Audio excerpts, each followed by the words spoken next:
गुरु नानक पद पंकज बंदन पंकज सिमरो अंगद दुख निकंदन। गुरु अमरदास हृदय नित ध्यान हृदय नित। श्री गुरु रामदास गुण गुरु अर्जन विघ्नन के नाशक विघ्नन के नाशक। श्री हर गोबिंद सुमत पर श्री हर राय नमो कर जोरी नमो कर जोरी। श्री हर कृष्ण मनाऊं बहोरी। गुरु तेग बहादुर परम कृपाला परम कृपाला। श्री गुरु गोबिंद सिंह बिसाला तरों तरा पर पुन पुन सीसा पुन पुन सीसा। बंदो बार बार जगदीसा। एक ओंकार सतगुरु प्रसाद सच होए। वाहिगुरु जी की फतेह है विनाशन सोए। वाहिगुरु जी की फतेह है विनाशन सोए। दोहरा नहीं राज किस देश को दुर्ग विशाल न कोई। चमक सिंह कब बहुत है कब कर गमन सोए। वाहिगुरु जी का खालसा वाहिगुरु जी की फतेह। आओ गुरु प्यारे गुरु सवारे सत्संगी जनो। रोजाना की तरह पातशाह जी की अपार किरपा बख्शिश का सदका पिछले पहरां के दीवान सजाते हुए आप जी गुरु चरणों विखे हाजरियां लवा रहे हो। आओ लड़ीवार इतिहास की कथा विचार नाल जुड़ना करिए। आपां विचारां सरवण कर रहे सी जदों भीम चंद अपने राजियां नूं नाल लैके पहलां औरंगजेब कोल जांदा है ते औरंगजेब तो आर्डर ले आउंदा है ते ओह आग्या ओह आर्डर आके दिल्ली के सूबेदार नूं दसदा है ते सूबेदार पुछदा इन्ना किन्ना क तकड़ा है यार ओह तुसीं डरी जाने हो गल की है। तो भीम चंद सारी सतगुर के बारे उसनूं जानकारी दिंदा है ते नाल ये भी कहंदा वैसे ओह ਉਹਦੇ ਕੋਲ किला कुला कोई है नहीं बहुती फौज भी है नहीं। ਜਦੋਂ कोई दुश्मन ਨੂੰ छोटा समझदा ना उदों ही मारिया जाता। कोई सतनाम गुरु साहब ने ਸਿੰਘਾਂ ਨੂੰ ਕਿਹਾ कि दुश्मन ਨੂੰ कदे छोटा ना समझो। तो आम सियाणे बंदे कहंदे आ गिੱਦੜ ਦਾ शिकार करन जाना होवे ना तो शेर ਦਾ समान लैके जाईदा। कोई सतनाम तो ये कह रहा है कि उन्होंने कोले कोई खास किला भी है नहीं वैसे कोई राज भाग भी है नहीं गा फौज भी बहुत ही नहीं बस सिख है वो आते जाते रहते हैं कदे आ गए वध गए कदे चले गए घट गए। तो पर सूबेदार नूं कहना कि तुसीं चिट्ठियां पाओ सरहंद नूं वजीदे खान नूं ते लाहौर के सूबेदार नूं भी अपनियां फौजां लैके आउण ते असीं भी अपनियां फौजां इकट्ठियां करदे हां। ये विचार कल आप सरवण कर रहे सी। आओ अगे आरंभ करिए। सूबेदार चिट्ठियां भेजदा वजीद खान नूं जो सरहंद का सूबेदार है तो लाहौर के सूबेदार नूं ते होर भी जिन्हां जिन्हां दे कोल फौज है वाधू उन्हां नूं ये चिट्ठियां पा के पहाड़ियां की मदद करने वास्ते कहना है। ये इकट्ठे होके की करदे न ते गुरु साहब कैसी कला वरताउंदे आ ये आपां हुण आरंभ करके सरवण करदे हां। उस तो पहला अपनियां ते दासां दियां गुरु चरणों में लवाइए हाजरियां। गुरु का बख्शिया फतेह का नारा करिए बुलंद गज के आखिए जी वाहिगुरु जी का खालसा वाहिगुरु जी की फतेह। दोहरा नहीं राज किस देश को दुर्ग विशाल न कोई। तो दिल्ली का सूबेदार पूछता है कि ਉਹਦੇ ਕੋਲੇ किसी देश का राज है कोई ਉਹਦੇ ਕੋਲੇ तकड़े किले आ जो को जितिया नहीं जाता कहते ना कोई किले भी खास नहीं हैगे ਤੇ ਰਾਜ ਭਾਗ ਦਾ ਇੰਤਜ਼ਾਮ ਵੀ ਉਹਦੇ ਕੋਲੇ ਕੋਈ ਨਹੀਂ। ਚਾਮਕ ਸਿੰਘ ਕਬ ਬਹੁਤ ਹੈ ਕਬ ਕਰ ਗਮਨੇ ਸੋਈ। ਫੌਜ ਦੇ ਵਿੱਚ ਕਦੇ ਸਿੱਖ ਆ ਜਾਂਦੇ ਆ, ਵੱਧ ਜਾਂਦੇ ਆ, ਕਦੇ ਘਰਾਂ ਨੂੰ ਚਲੇ ਜਾਂਦੇ ਨੇ, ਉਦੋਂ ਖਤਮ ਹੋ ਜਾਂਦੀ ਹੈ, ਭਾਵ ਘਟ ਜਾਂਦੇ ਹਨ। ਚੌਪਈ ਆਪ ਗੁਰੂ ਤਨ ਵਿਦਿਆ ਪੰਡਤ ਗਜਬ ਹਜ਼ਾਰੇ ਬਾਨਨ ਚੰਡਤ। ਤੇ ਗੁਰੂ ਜਿਹੜਾ ਆਪ ਸ਼ਾਸਤਰਾਂ ਦਾ ਬੜਾ ਧਨੀ ਹੈ।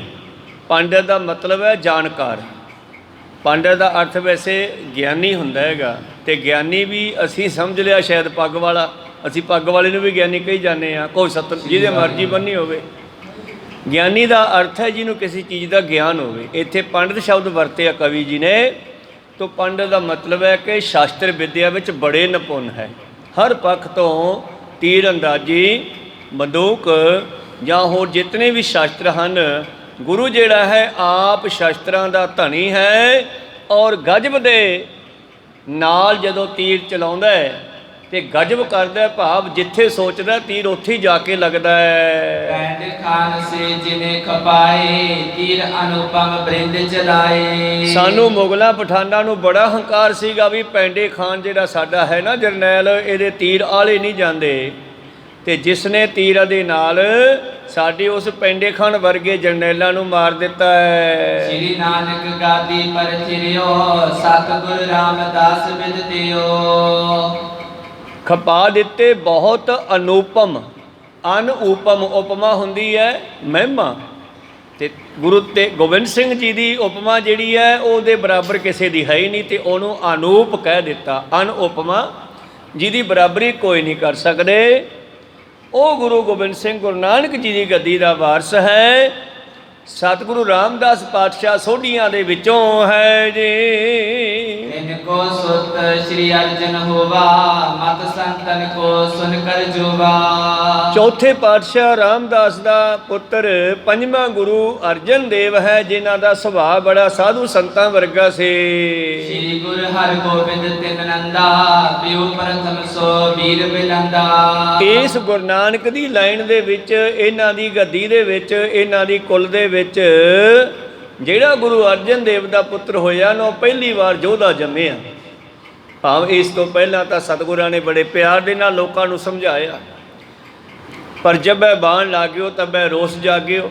ਨਹੀਂ ਤਾਂ ਛੇਵੇਂ ਪਾਤਸ਼ਾਹ ਨੂੰ ਵੀ ਜੰਗ ਕਰਨ ਦੀ ਕਿਹੜੀ ਲੋੜ ਸੀਗੀ, ਜੇ ਉਹਨਾਂ ਨੇ ਸ਼ਹੀਦ ਕੀਤਾ ਪੰਜਵੇਂ ਪਾਤਸ਼ਾਹ ਨੂੰ, ਤਾਂ ਫਿਰ ਲੋੜ ਕਾਢ ਦੀ ਮਾਂ ਹੈ। ਜਦੋਂ ਲੋੜ ਪੈਂਦੀ ਹੈ ਫਿਰ ਨਵੀਂ ਕਾਢ ਨਿਕਲਦੀ ਹੈ। ਜਦੋਂ ਵੇਖਿਆ ਵੀ ਹੁਣੇ ਮਾਲਾ ਫੇਰ ਨਹੀਂ ਦਿੰਦੇ, ਪਿਆਰ ਨਾਲ ਰਹਿਣ ਨਹੀਂ ਦਿੰਦੇ, ਤੇ ਫਿਰ ਸ਼ਾਸਤਰ ਦਾ ਬਦਲਾ ਸ਼ਾਸਤਰ ਨਾਲ ਹੀ ਲਿਆ ਜਾ ਸਕਦਾ। ਇਸ ਕਰਕੇ ਇਹਨਾਂ ਦੀ ਕੁੱਲ ਵਿੱਚ ਹੁਣ ਪੰਜਵੇਂ ਗੁਰੂ ਦਾ ਪੁੱਤਰ ਛੇਵਾਂ ਹਰਗੋਬਿੰਦ ਸਾਹਿਬ ਜਿਹੜਾ ਬੜਾ ਯੋਧਾ ਜੰਮਿਆ ਹੈ ਜੀ। ਹਜ਼ਰਤ ਸ਼ਾਹ ਜਹਾਂ ਕੀ ਸੰਗ ਹਤ ਉਮਰਾਬ ਕਰੀ ਬੜ ਜੰਗ। ਜਿਹਨੇ ਆਪਣੇ ਹਜ਼ਰਤ ਭਾਵ ਹੁੰਦਾ ਵੱਡਾ ਰਾਜਾ, ਜਿਹਨੇ ਰਾਜਾ ਸ਼ਾਹਜਹਾਂ ਦੇ ਨਾਲ ਵੱਡੇ ਜੰਗ ਕੀਤੇ, ਤੇ ਹੱਥ ਉਮਰਾ ਵੱਡੇ ਵੱਡੇ ਜਰਨੈਲਾਂ ਦਾ ਖਾਤਮਾ ਕਰ ਦਿੱਤਾ ਜੰਗ ਵਿੱਚ। ਇਸ ਕੋ ਪੁੱਤਰ ਬਿਲੰਦ ਬਹਾਦਰ ਪਿਤਾ ਸੰਤ ਸ਼੍ਰੀ ਤੇਗ ਬਹਾਦਰ। ਇਹ ਗੁਰੂ ਗੋਬਿੰਦ ਸਿੰਘ ਉਸ ਹਰਗੋਬਿੰਦ ਸਾਹਿਬ ਦਾ ਪੁੱਤਰ ਹੈ, ਜਿਸ ਦਾ ਪਿਤਾ ਤੇਗ ਬਹਾਦਰ ਵੀ ਸੰਤ ਸੁਭਾਅ ਦਾ ਸੀਗਾ। ਤਿਸ ਕੋ ਪੁੱਤਰ ਤਿਨਹਿ ਜਮੀਤੈ ਮੋਲ ਸੋਲੀਨੀ ਅਨੰਦਪੁਰਾ ਬਸਾਵਨ ਕੀਨੀ। ਇਹ ਜਿਹੜਾ ਗੁਰੂ ਗੋਬਿੰਦ ਸਿੰਘ ਜਿਸ ਦੀ ਹੁਣ ਅਸੀਂ ਗੱਲ ਕਰਦੇ ਹਾਂ, ਜਿਹੜਾ ਸਾਡੇ ਨਾਲ ਲੜਾਈ ਵਿੱਢੀ ਬੈਠਾ ਹੈ, ਜਿਹੜਾ ਇਹਦਾ ਪਿਤਾ ਸੀ ਨਾ ਤੇਗ ਬਹਾਦਰ, ਉਸ ਨੇ ਸਾਡੇ ਪਹਾੜੀ ਇਲਾਕੇ ਵਿੱਚ ਆ ਕੇ ਜ਼ਮੀਨ ਮੁੱਲ ਖਰੀਦੀ ਸੀ। ਇਹ ਸਭ ਵੀ ਵਾਪਸੋ ਕਹਿਓ ਕਰੋ ਕਾਜ ਜੈਸੇ ਚਿਤ ਚਾਹਿਓ। ਔਰ ਜ਼ਮੀਨ ਮੁੱਲ ਖਰੀਦ ਕੇ ਉੱਥੇ ਇਹਨਾਂ ਨੇ ਨਗਰ ਵਸਾ ਲਿਆ, ਤੇ ਨਗਰ ਵਸਾਉਣ ਤੋਂ ਬਾਅਦ ਇਹ ਪ੍ਰਚਾਰ ਦੇ ਵਿੱਚ ਵੀ ਨਿਕਲ ਗਏ। ਉਹ ਪਟਨਾ ਸਾਹਿਬ ਕੰਨੀ ਦੱਖਣ ਬੰਨੀ ਇੱਧਰ ਨੂੰ ਚਲੇ ਗਏ ਚੜ੍ਹਦੇ ਵੱਲ, ਔਰ ਉਧਰ ਹੀ ਇਹਨਾਂ ਦਾ ਜਨਮ ਹੋਇਆ ਪਟਨਾ ਸਾਹਿਬ ਦੇ ਵਿੱਚ। ਜਦੋਂ 5 ਸਾਲ ਦੇ ਹੋਏ ਤਾਂ ਇਹ ਵਾਪਸ ਆ ਕੇ ਨਗਰ ਵਿੱਚ ਵਸ ਗਏ। ਸੋਚਿਆ ਵੀ ਚਲ ਕੋਈ ਗੱਲ ਨਹੀਂ, ਬਾਬੇ ਨਾਨਕ ਦੀ ਗੱਦੀ ਦਾ ਮਾਲਕ ਹੀ ਹੈ। ਪਰ ਜਿਵੇਂ ਜਿਵੇਂ ਵੱਡਾ ਹੁੰਦਾ ਗਿਆ ਤੇ ਇਹ ਜੰਗਾਂ ਨੂੰ ਪਿਆਰ ਕਰਨ ਵਾਲਾ ਸਾਡੇ ਨਾਲ ਜੰਗ ਵਿੱਢ ਕੇ ਵਹਿ ਗਿਆ। ਇਹ ਸਾਰਾ ਭੇਦ ਦਿੱਲੀ ਦੇ ਸੂਬੇਦਾਰ ਨੂੰ ਕਹਿੰਦੇ ਅਸੀਂ ਤੈਨੂੰ ਦੱਸ ਦਿੱਤਾ ਜੀ। ਭੀਮ ਚੰਦ ਤੇ ਸੁਣਿਓ ਬਿਰਤਾਂਤ, ਜਾਣਿਓ ਸੂਬੇ ਤਬ ਬਲ ਭਾਂਤ।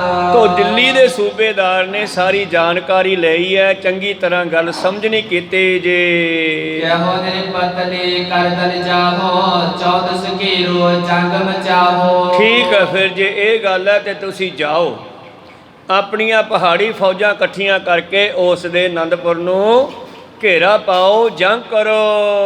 ਦੋਨੋਂ ਸੂਬੇ ਹੋਏ ਤਮ ਸਾਥ, ਲਾਖੋ ਸੈਨ ਤੁਫੰਗੇ ਹਾਥ। ਔਰ ਜੇ ਔਰੰਗਜ਼ੇਬ ਦਾ ਹੁਕਮ ਹੈ ਤਾਂ ਮੈਂ ਚਿੱਠੀਆਂ ਕੱਢ ਦਿੰਦਾ ਹਾਂ, ਲਿਖ ਦਿੰਦਾ ਹਾਂ। ਵੱਡੇ ਸੂਬੇਦਾਰ ਵਜੀਦ ਖਾਨ ਤੇ ਲਾਹੌਰ ਦਾ ਸੂਬੇਦਾਰ ਇਹ ਸਾਰੇ ਫੌਜ ਲੈ ਕੇ ਤੁਹਾਡੇ ਨਾਲ ਸਾਥ ਦੇਣਗੇ ਜੀ।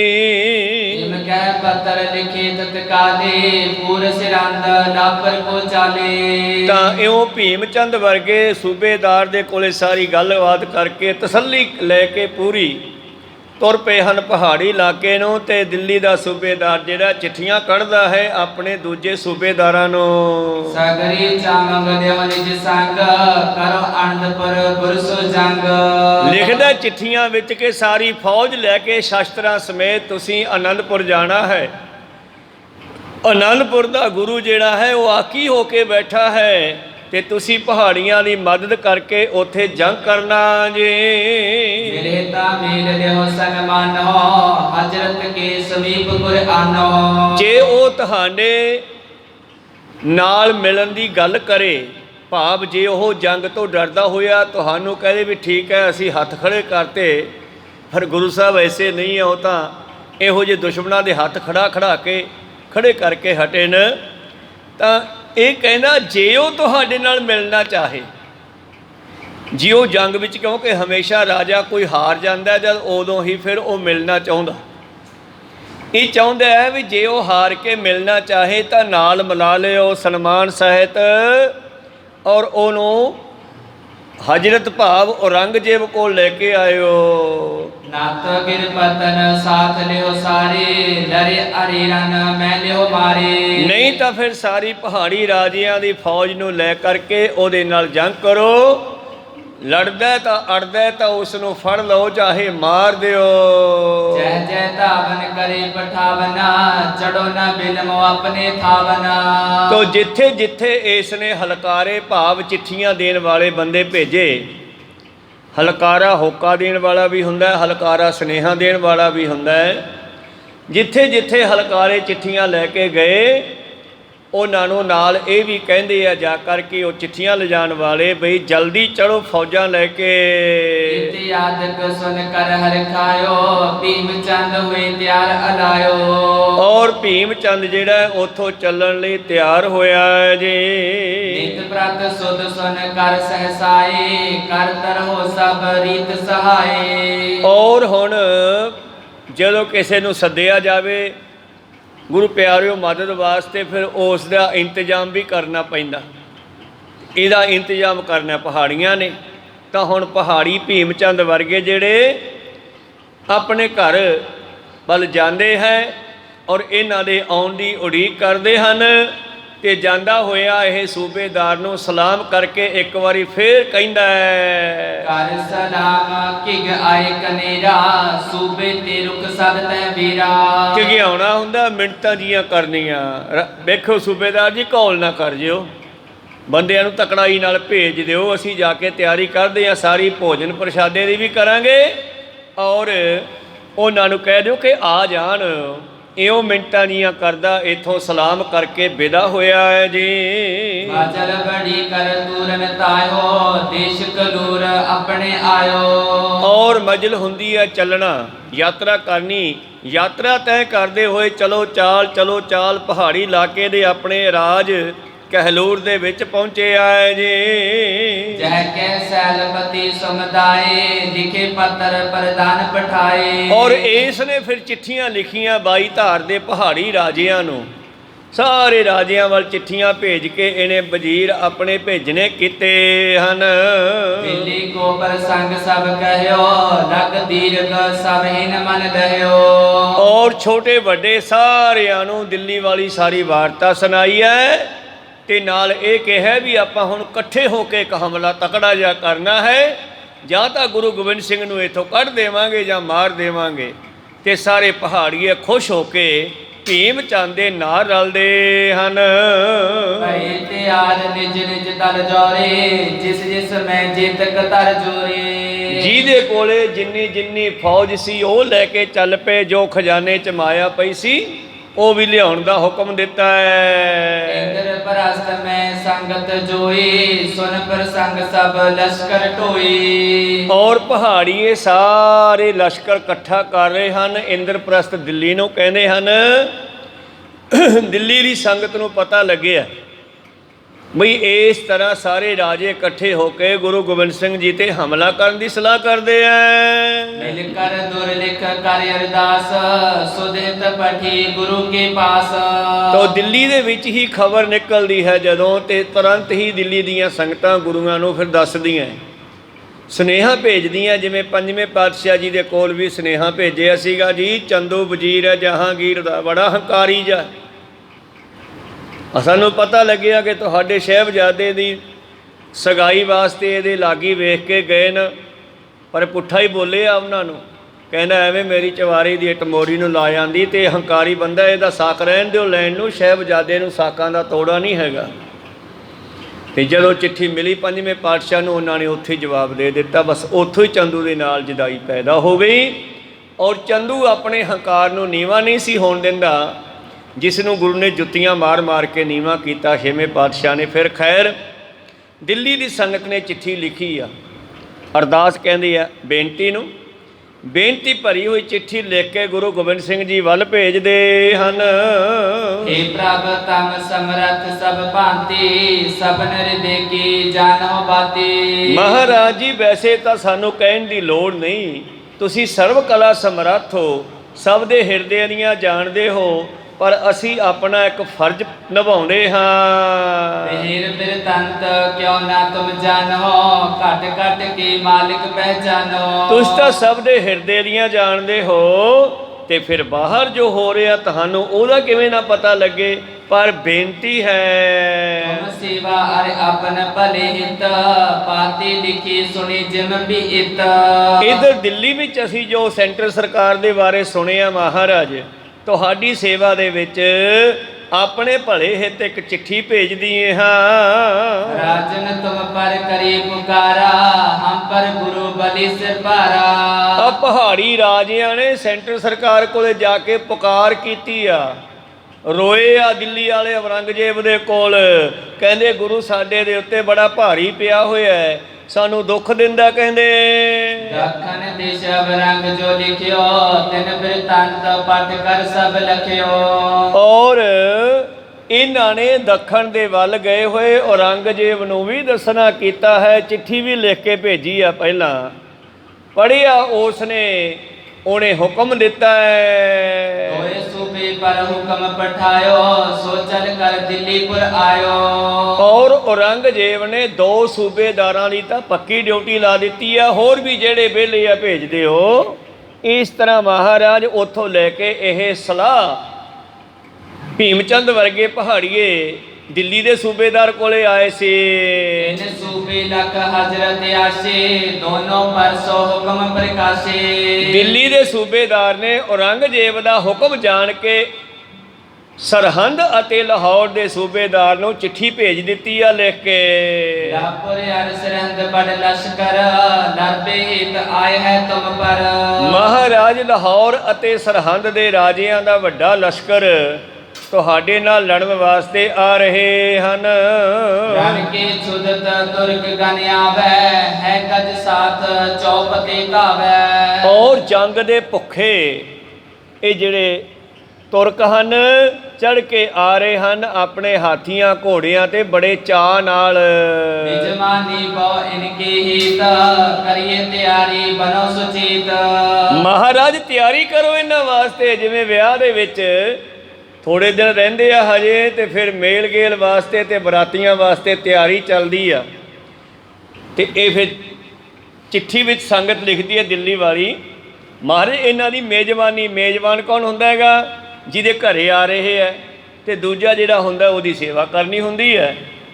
ਅਤੇ ਚਿੱਠੀ ਵਿੱਚ ਖਾਸ ਕਰਕੇ ਲਿਖਦੇ ਆ, ਇਹਨਾਂ ਦੀ ਮੇਜ਼ਬਾਨੀ ਵਾਸਤੇ ਤਿਆਰੀ ਕਰੋ ਮਹਾਰਾਜ, ਜੋ ਇਹਨਾਂ ਨੂੰ ਛਕਾਉਣਾ ਹੈ। ਹੁਣ ਜੰਗ ਦੇ ਵਾਸਤੇ ਆ ਰਹੀ ਹੈ, ਤੇ ਕੀ ਛਕਾਵਾਂਗੇ ਆਪਾਂ? ਸਿਪਰ ਪਾਤਰਾ ਆਗੇ ਕਰ ਕਰ, ਕੜਛੇ ਪੁੰਜ ਖੜਗ ਕਰ ਧਰ ਧਰ। ਮਹਾਰਾਜ ਪਤਲਾ ਰੂਪੀ ਢਾਲਾਂ ਤਿਆਰ ਕਰ ਲਓ, ਔਰ ਇਹਨਾਂ ਦੇ ਅੱਗੇ ਧਰ ਕੇ ਢਾਲਾਂ ਤੇ ਤਲਵਾਰਾਂ ਦੇ ਬਣਾ ਕੇ ਕੜਛੇ ਪਾਉਣਾ ਕੀ ਆ ਵਿੱਚ? ਗੁਰ ਕਾ ਸ਼ੱਕਰ ਪਾਰੇ ਬਿਰੰਦ, ਕਰੇ ਪਰੋਸਨ ਸੁਬਤ ਬਿਲੰਦ। ਗੋਲੀਆਂ ਰੂਪੀ ਸ਼ੱਕਰ ਪਾਰੇ ਬਰਾਤ ਨੂੰ ਛਕਾਏ ਜਾਂਦੇ ਆ ਨਾ, ਹੁਣ ਇਹਨਾਂ ਵਾਸਤੇ ਇਹੀ ਸਮਾਨ ਤਿਆਰ ਹੋਣਾ ਹੈ। ਜੋ ਮੰਗੇ ਠਾਕੁਰ ਆਪਣੇ ਤੇ ਸੋਈ ਸੋਈ ਦੇਵੇ। ਜੇ ਕੋਈ ਸ਼ਰਧਾ ਨਾਲ ਆਵੇ ਤੇ ਪਿਆਰ ਕਰਦੇ ਆ, ਗਲੇ ਲਾਉਂਦੇ ਆ। ਜੋ ਸ਼ਰਨੇ ਆਵੇ ਤੇ ਸਕੰਠ ਲਗਾਵੇ। ਜੇ ਚੜ੍ਹ ਕੇ ਆਉਂਦਾ ਉਹਦੇ ਵਾਸਤੇ ਫਿਰ ਸ਼ਾਸਤਰ ਤਿਆਰ ਹੈ। ਇਸ ਕਰਕੇ ਭਾਈ ਸੰਤੋਖ ਸਿੰਘ ਕਵੀ ਨੇ ਕੁਝ ਕਵਿਤਾ ਦੇ ਨਾਲ ਇਹ ਕਥਾ 'ਚ ਰੰਗ ਭਰੇ ਆ। ਭਾਵੇਂ ਚਿੱਠੀ ਵਾਲਣ ਸਾਦੀ ਚਿੱਠੀ ਲਿਖੀ ਆ, ਪਰ ਸੰਤੋਖ ਸਿੰਘ ਨੇ ਲਿਖਿਆ ਹੈ, ਕਹਿੰਦੇ ਦਿੱਲੀ ਦੀ ਸੰਗਤ ਲਿਖਦੀ ਹੈ ਕਿ ਇਹਨਾਂ ਦੀ ਮੇਜ਼ਬਾਨੀ ਵਾਸਤੇ, ਇਹਨਾਂ ਦੀ ਸੇਵਾ ਵਾਸਤੇ ਤਿਆਰੀ ਕਰੋ ਮਹਾਰਾਜ। ਪਤਲਾ ਪੁਤਲਾ ਲਿਆ ਕੇ ਰੱਖੋ, ਢਾਲਾ ਰੂਪ ਤੇ ਕੜਛੇ ਕੁੜਛੇ ਵੱਡੀਆਂ ਤਲਵਾਰਾਂ ਲਿਆ ਕੇ ਰੱਖੋ, ਸਫਾ ਜੰਗ ਰੱਖੋ, ਔਰ ਇਹਨਾਂ ਨੂੰ ਗੋਲੀਆਂ ਰੂਪੀ ਸ਼ੱਕਰ ਪਾਰੇ ਤਿਆਰ ਕਰ ਲਓ ਜੀ। ਸ਼ੱਕਰ ਜਲੇਬ ਸੁਹਾਰੀ ਖਪਰੇ, ਬੂੰਦੀ ਅਣੀ ਤੀਰ ਗਨ ਅਪਰੇ। ਕਹੋ ਲਾਂਗਰੀ ਰੂਪੀ ਸਿੰਘਾਂ ਨੂੰ ਲਾਂਗਰੀ ਬਣਾ ਦੇਣਾ। ਹੁਣ ਇਹ ਲਾਂਗਰੀ ਸਿੰਘਾਂ ਨੂੰ ਕਹੋ ਕਿ ਇਹਨਾਂ ਦੀ ਚੰਗੀ ਤਰ੍ਹਾਂ ਸੇਵਾ ਕਰਨ ਮਹਾਰਾਜ, ਔਰ ਵੱਡੇ ਜਲੇਬ ਤਿਆਰ ਕਰ ਲਓ। ਉਂਗਲ ਤੇ ਘੁਮਾ ਕੇ ਚੱਕਰ ਛੱਡਿਆ ਜਾਂਦਾ ਨਾ, ਉਹ ਜਲੇਬ ਵਾਂਗੂ ਹੁੰਦਾ। ਕੋਈ ਸਤਨਾਮ ਚੱਕਰ ਰੂਪੀ ਜਲੇਬ, ਔਰ ਖਪਰੇ ਰੂਪੀ ਜਿਹੜੇ ਤੀਰ ਹਨ, ਉਹ ਕੀ ਦੱਸਿਆ ਸਿੰਘਾਂ ਨੇ? ਪੂਰੀਆਂ। ਇਹਨਾਂ ਵਾਸਤੇ ਖਪਰੇ ਰੂਪੀ ਤੀਰਾਂ ਦੀਆਂ ਪੂਰੀਆਂ ਤੇ ਚੱਕਰਾਂ ਰੂਪੀ ਜਲੇਬ, ਔਰ ਛੋਟੇ ਤੀਰ ਅਣੀਆਂ ਉਹਨਾਂ ਦਾ ਬੂੰਦੀ ਰੂਪ। ਤਾਂ ਇਸ ਤਰ੍ਹਾਂ ਭਾਈ ਸੰਤੋਖ ਸਿੰਘ ਜੀ ਲਿਖਦੇ ਹਨ ਕਿ ਸਤਿਗੁਰਾਂ ਨੇ ਇਹ ਮਠਿਆਈ ਇਹਨਾਂ ਦੁਸ਼ਮਣਾਂ ਵਾਸਤੇ ਤਿਆਰ ਕਰਵਾਉਣ ਦੀ ਆਗਿਆ ਦਿੱਤੀ ਹੈ।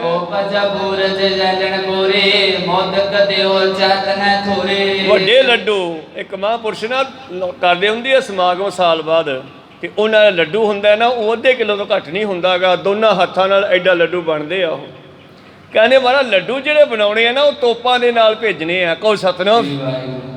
ਤੋਪਾਂ ਵਾਲੇ ਲੱਡੂ ਤਿਆਰ ਕਰ ਲਓ ਇਹਨਾਂ ਦੇ ਵਾਸਤੇ। ਤੋਪ ਜੰਬੂਰ ਜੰਜੈਲਣ ਗੋਰੇ, ਮੋਦਕ ਦੇਹੋ ਚਹਿਤ ਨਾ ਥੋਰੇ।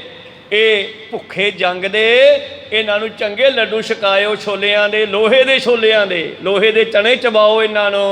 ਰੋਸਨਹਾਰ ਬੀਰ ਗਨ ਤੀਰ, ਕਰੋ ਇਕੱਤਰ ਪ੍ਰਭੂ ਇਨ ਪੀਰ।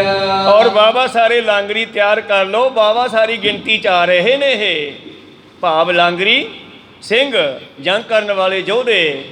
ਬਾਬਾ ਸਾਰੇ ਲਾਂਗਰੀ ਤਿਆਰ ਕਰ ਲਓ ਤਾਂ ਕਿ ਇਹਨਾਂ ਨੂੰ ਜਲਦੀ ਹੀ ਰਜਾਇਆ ਜਾਵੇ।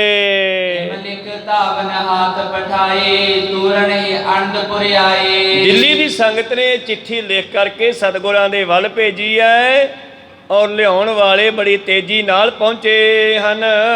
ਦਿੱਲੀ ਸੰਗਤ ਬੰਦਤ ਸਭ ਇਮਕੇ ਅਗਰ ਧਰੀ ਗੁਰ ਤਬੈ। ਔਰ ਦਿੱਲੀ ਦੇ ਸਿੱਖ ਚਿੱਠੀ ਲਿਆ ਕੇ ਸਤਿਗੁਰਾਂ ਦੇ ਹਜ਼ੂਰ ਦੀਵਾਨ ਵਿੱਚ ਮਿਲਦੇ ਹਨ। ਚਰਨਾਂ ਵਿੱਚ ਚਿੱਠੀ ਰੱਖ ਕੇ ਨਮਸਕਾਰ ਕਰਦੇ ਆ। ਮਹਾਰਾਜ ਦਿੱਲੀ ਦੀ ਸੰਗਤ ਦੀ ਫਤਿਹ ਪ੍ਰਵਾਨ ਕਰੋ ਜੀ। ਕਰ ਮੇਲੇ ਉਠਾਏ ਕਰ ਬਾਜੇ, ਦਈ ਸੁਨਾਏ ਸਭਨ ਕੋ ਸਾਚੇ। ਸਤਿਗੁਰਾਂ ਨੇ ਚਿੱਠੀ ਖੋਲੀ ਆ। ਚਿੱਠੀ ਖੋਲ ਕਰਕੇ ਆਪਣੇ ਇੱਕ ਸਿੰਘ ਨੂੰ ਕਹਿਣ ਲੱਗੇ, ਲੈ ਵੀ ਸਿੰਘਾ ਸੁਣਾ ਸਾਰਿਆਂ ਨੂੰ ਪੜ੍ਹ ਕੇ ਕੀ ਲਿਖਦੀ ਆ ਦਿੱਲੀ ਦੀ ਸੰਗਤ। ਗੁਰ ਸੰਗਤ ਕੋ ਧੰਨਾ ਬਖਾਨਾ, ਸੁਨੋ ਖਾਲਸਾ ਕਾਜ ਮਹਾਨਾ। ਔਰ ਸਤਿਗੁਰੂ ਪਾਤਸ਼ਾਹ ਕਹਿੰਦੇ ਧੰਨ ਹੈ ਗੁਰੂ ਕੀ ਸੰਗਤ ਦਿੱਲੀ ਵਾਲੀ, ਜਿਨ੍ਹਾਂ ਨੇ ਬਹੁਤ ਵੱਡਾ ਕਾਜ ਕੀਤਾ ਹੈ। ਭਾਵ ਸਾਨੂੰ ਸਮੇਂ ਦੇ ਨਾਲ ਤਿਆਰੀ ਕਰਨ ਬਾਰੇ ਦੱਸਦਾ ਹੈ, ਤੇ ਇਸ ਕਰਕੇ ਉਹਨਾਂ ਦੀ ਆਉਣ ਤੋਂ ਪਹਿਲਾਂ ਸਾਰਾ ਇੰਤਜ਼ਾਮ ਕਰੀਏ। ਲੋਹਗੜ੍ਹ ਦੇ ਕਿਲੇ ਵਿੱਚ ਪਹਿਲਾਂ ਹੀ ਲੋਹਾਰ ਰੱਖੇ ਹੋਏ ਸੀਗੇ। ਲੋਹਗੜ੍ਹ ਦਾ ਕਿਲਾ ਜਿਹੜਾ ਉੱਥੇ ਸ਼ਸਤਰ ਬਣਦੇ ਸਨ, ਇਸ ਕਰਕੇ ਉਹਨੂੰ ਲੋਹਗੜ੍ਹ ਕਹਿੰਦੇ ਸੀ, ਲੋਹੇ ਦਾ ਕਿਲ੍ਹਾ, ਭਾਵ ਜਿੱਥੇ ਲੋਹਾ ਹੀ ਤਿਆਰ ਹੁੰਦਾ, ਗੋਲੀਆਂ, ਬੰਦੂਕਾਂ ਅਤੇ ਹੋਰ ਤਲਵਾਰਾਂ, ਤੀਰ, ਕਮਾਨ ਆਦਿ ਸਭ ਕੁਝ ਤਿਆਰ ਹੁੰਦਾ ਸੀ। ਤਾਂ ਉੱਥੇ ਜਿਹੜੇ ਹੈ ਹਲਵਾਈ ਲੱਗੇ ਹੋਏ ਨੇ, ਜਿਹੜੇ ਇਹ ਮਠਿਆਈ ਤਿਆਰ ਕਰ ਰਹੇ ਨੇ। ਉਹ ਹੈ ਅਬ ਕਵੰਡ ਬਲਵੰਡਾ, ਸੰਗਰ ਕਰੋ ਬਿਲੰਦ ਪ੍ਰਚੰਡਾ। ਹੁਣ ਇਹਨਾਂ ਪਹਾੜੀਆਂ ਦਾ ਹੰਕਾਰ ਜਵਾਨ ਹੋ ਗਿਆ, ਭਾਵ ਹੰਕਾਰ ਬਹੁਤ ਚੜ੍ਹ ਗਿਆ ਇਹਨਾਂ ਦੇ ਦਿਮਾਗ ਨੂੰ। ਹੁਣ ਇਹ ਅੰਨੇ ਹੋ ਗਏ ਹਨ ਹੰਕਾਰ ਦੇ ਵਿੱਚ। ਸਿੱਖੋ ਆ ਚਿੱਠੀ ਸੁਣੋ, ਕੀ ਲਿਖਿਆ ਦਿੱਲੀ ਵਾਲਿਆਂ ਨੇ। ਇਸਕੇ ਸਮਕਛ ਨਾ ਨਾਚੇ, ਲੋਕ ਪਰਲੋਕ ਸੁਖਦ ਬੜ ਬਾਚੇ। ਐਦੂ ਵਧੀਆ ਹੋਰ ਕਿਹੜਾ ਸਮਾਂ ਹੋ ਸਕਦਾ ਹੈ। ਦੇਹ ਸ਼ਿਵਾ ਬਰ ਮੋਹੇ ਇਹ ਸ਼ੁਭ ਕਰਮਨ ਤੇ ਕਬੋ ਨਾ ਟਰੋ, ਨਾ ਡਰੋ ਅਰਸੋਂ ਜਬ ਜਾਏ ਲੜੋ, ਨਿਸ਼ਚੈ ਕਰੇ ਆਪਣੀ ਜੀਤ ਕਰੋ। ਔਰ ਸਿੱਖੋ ਆਪਣੇ ਹੀ मन को यह लालच हो गुण तो उच्चरों, जब आप की ओद निधान बने अत ही रण में तब जूझ मरो। देह अनित ना नित रहे, जस नाव चढ़े पव सागर तारे। मुख ते हर चित्त में युद्ध विचारे, साडा सिंह इदां दा होना चाहिए। हिरदे दे विच जंग चलनी चाहिए है, मुख विच परमेश्वर दा नाम चलना चाहिए। ते साडे अंदर जंग हमेशा ही चलदी है, सिख दे ज़्यादा ही चलदी है। बाहरी तौर पर तो मुगलों नाल चलती सी, अंदर विकारां नाल चलती है। जदों विकार गुरमत के उल्ट सानू लैके जाते हैं, फिर सिंह कहता नहीं इधर नहीं जाना, ये जंग है। कहो सतनाम। खालसा सोई जो करे नित जंग, खालसा सोई जो चढ़े तरंग, खालसा मेरो सज्जन सूरा। इस तरह पातशाह ने खालसे की महिमा विच बहुत लिखना किया है, मनोवृत्तियां उत्थे रखीए। मेरे प्रीतम जी कहते सिंघो आ तो बहुत वधिया काम है, इसके सम कुछ नाए ने आछी, एदू चंगा होर की हो सकता है। खालसा भी जंग लई तैयार पर तैयार है, क्योंकि जंग के मैदान में जिहड़े जंग जित जाते हैं वो दुनिया में भी आनंद माणते हैं, तो जिहड़े जंग के मैदान में लड़ते हुए शहीदियाँ पा जाते हैं, उन्हां दा लोक ते परलोक सफला हो जाता है। आ तां वधिया चिट्ठी आई है। तीन मजहब को युद्ध विशाला, प्राप्त बड़ भागी सकाला। ये धर्म युद्ध है हुण अपना सिखो, ये अपना धर्म युद्ध है। और वड्डे भागां वालियां नूं इहो जिहे युद्धां विच समां मिलदा है। निर्भय जंग में खड़ग प्रहारो, सन्मुख थिरो शत्रु गन मारो।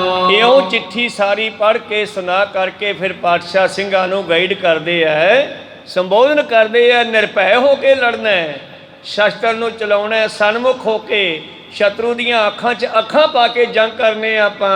बासु जस को प्राप्त होवो, दीन परम पद को मग जोवो। क्योंकि मरना तो एक दिन है ही, फिर घरे पै के मंजे 'च क्यों मरीए, जंग दे मैदान में धर्म युद्ध करते मरीए। को सतनाम। आ दुनी चंद भजे आया सी ना, ਸਿੰਘਾਂ ने कहा पातशाह सुनिया पहाड़ियां ने एक हाथी लिया शराब पिया के ते अपने किले का गेट तोड़न दे लई, फिर अंदर वड़नगे वो। अच्छा मैं अपने को हाथी हैगा, मैं किहड़ा हाथी अपना करूँगा जंग।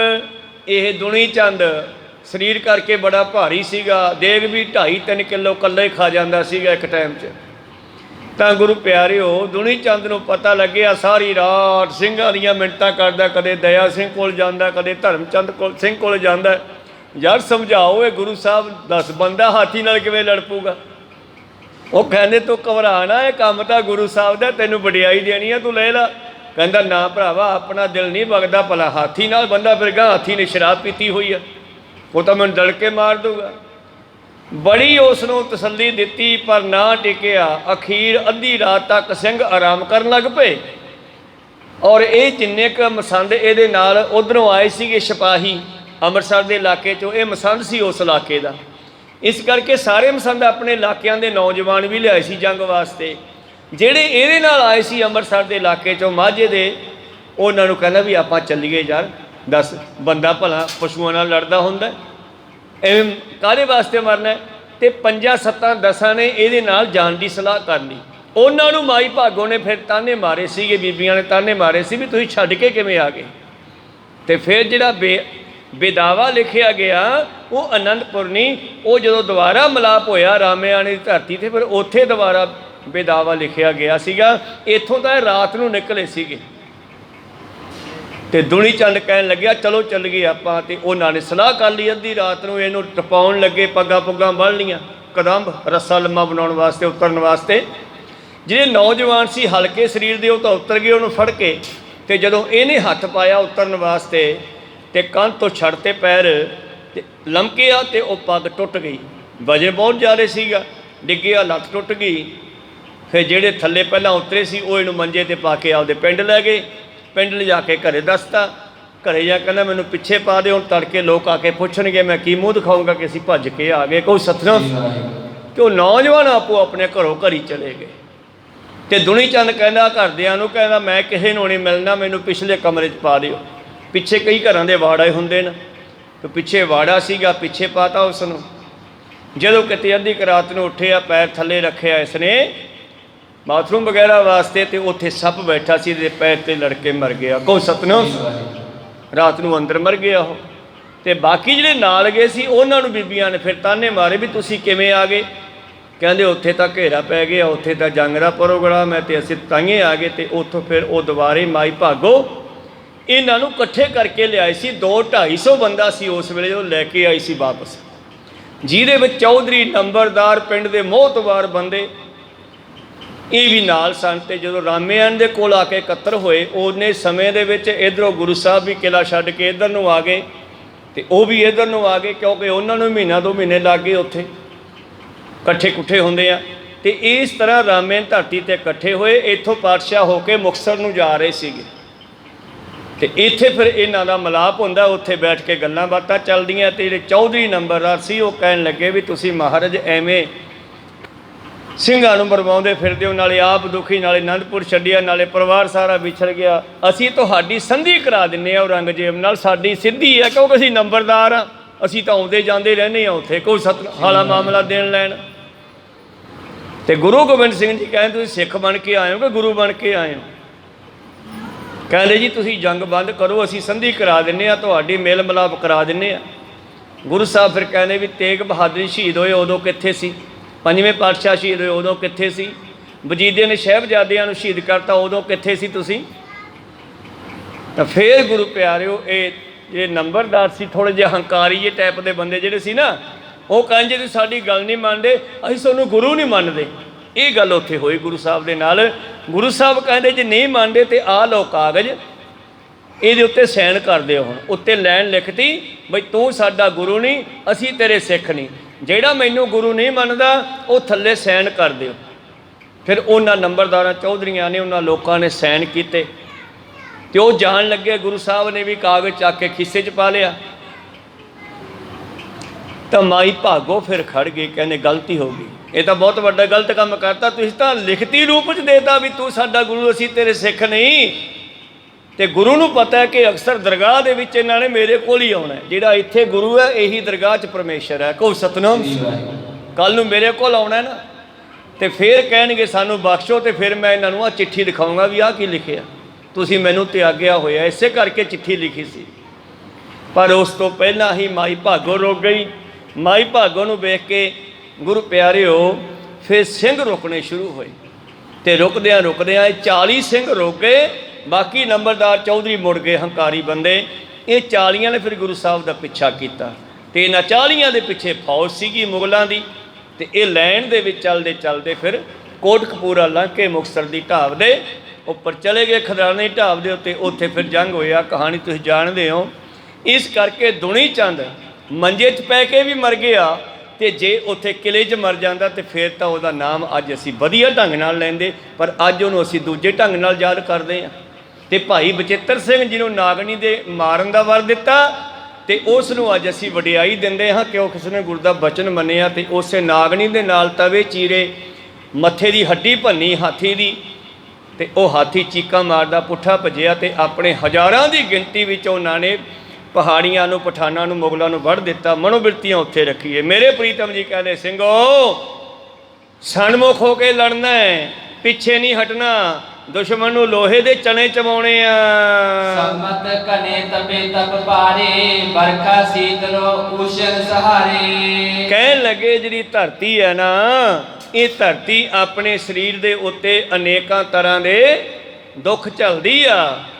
ਔਰ ਸਾਲਾਂ ਭਰ ਤਪਦੀ ਹੈ, ਫਿਰ ਇਹਦੇ ਉੱਤੇ ਮੀਂਹ ਪੈਂਦਾ ਹੈ ਔਰ ਉਹ ਸਭ ਕੁਝ ਝੱਲਦੀ ਹੈ।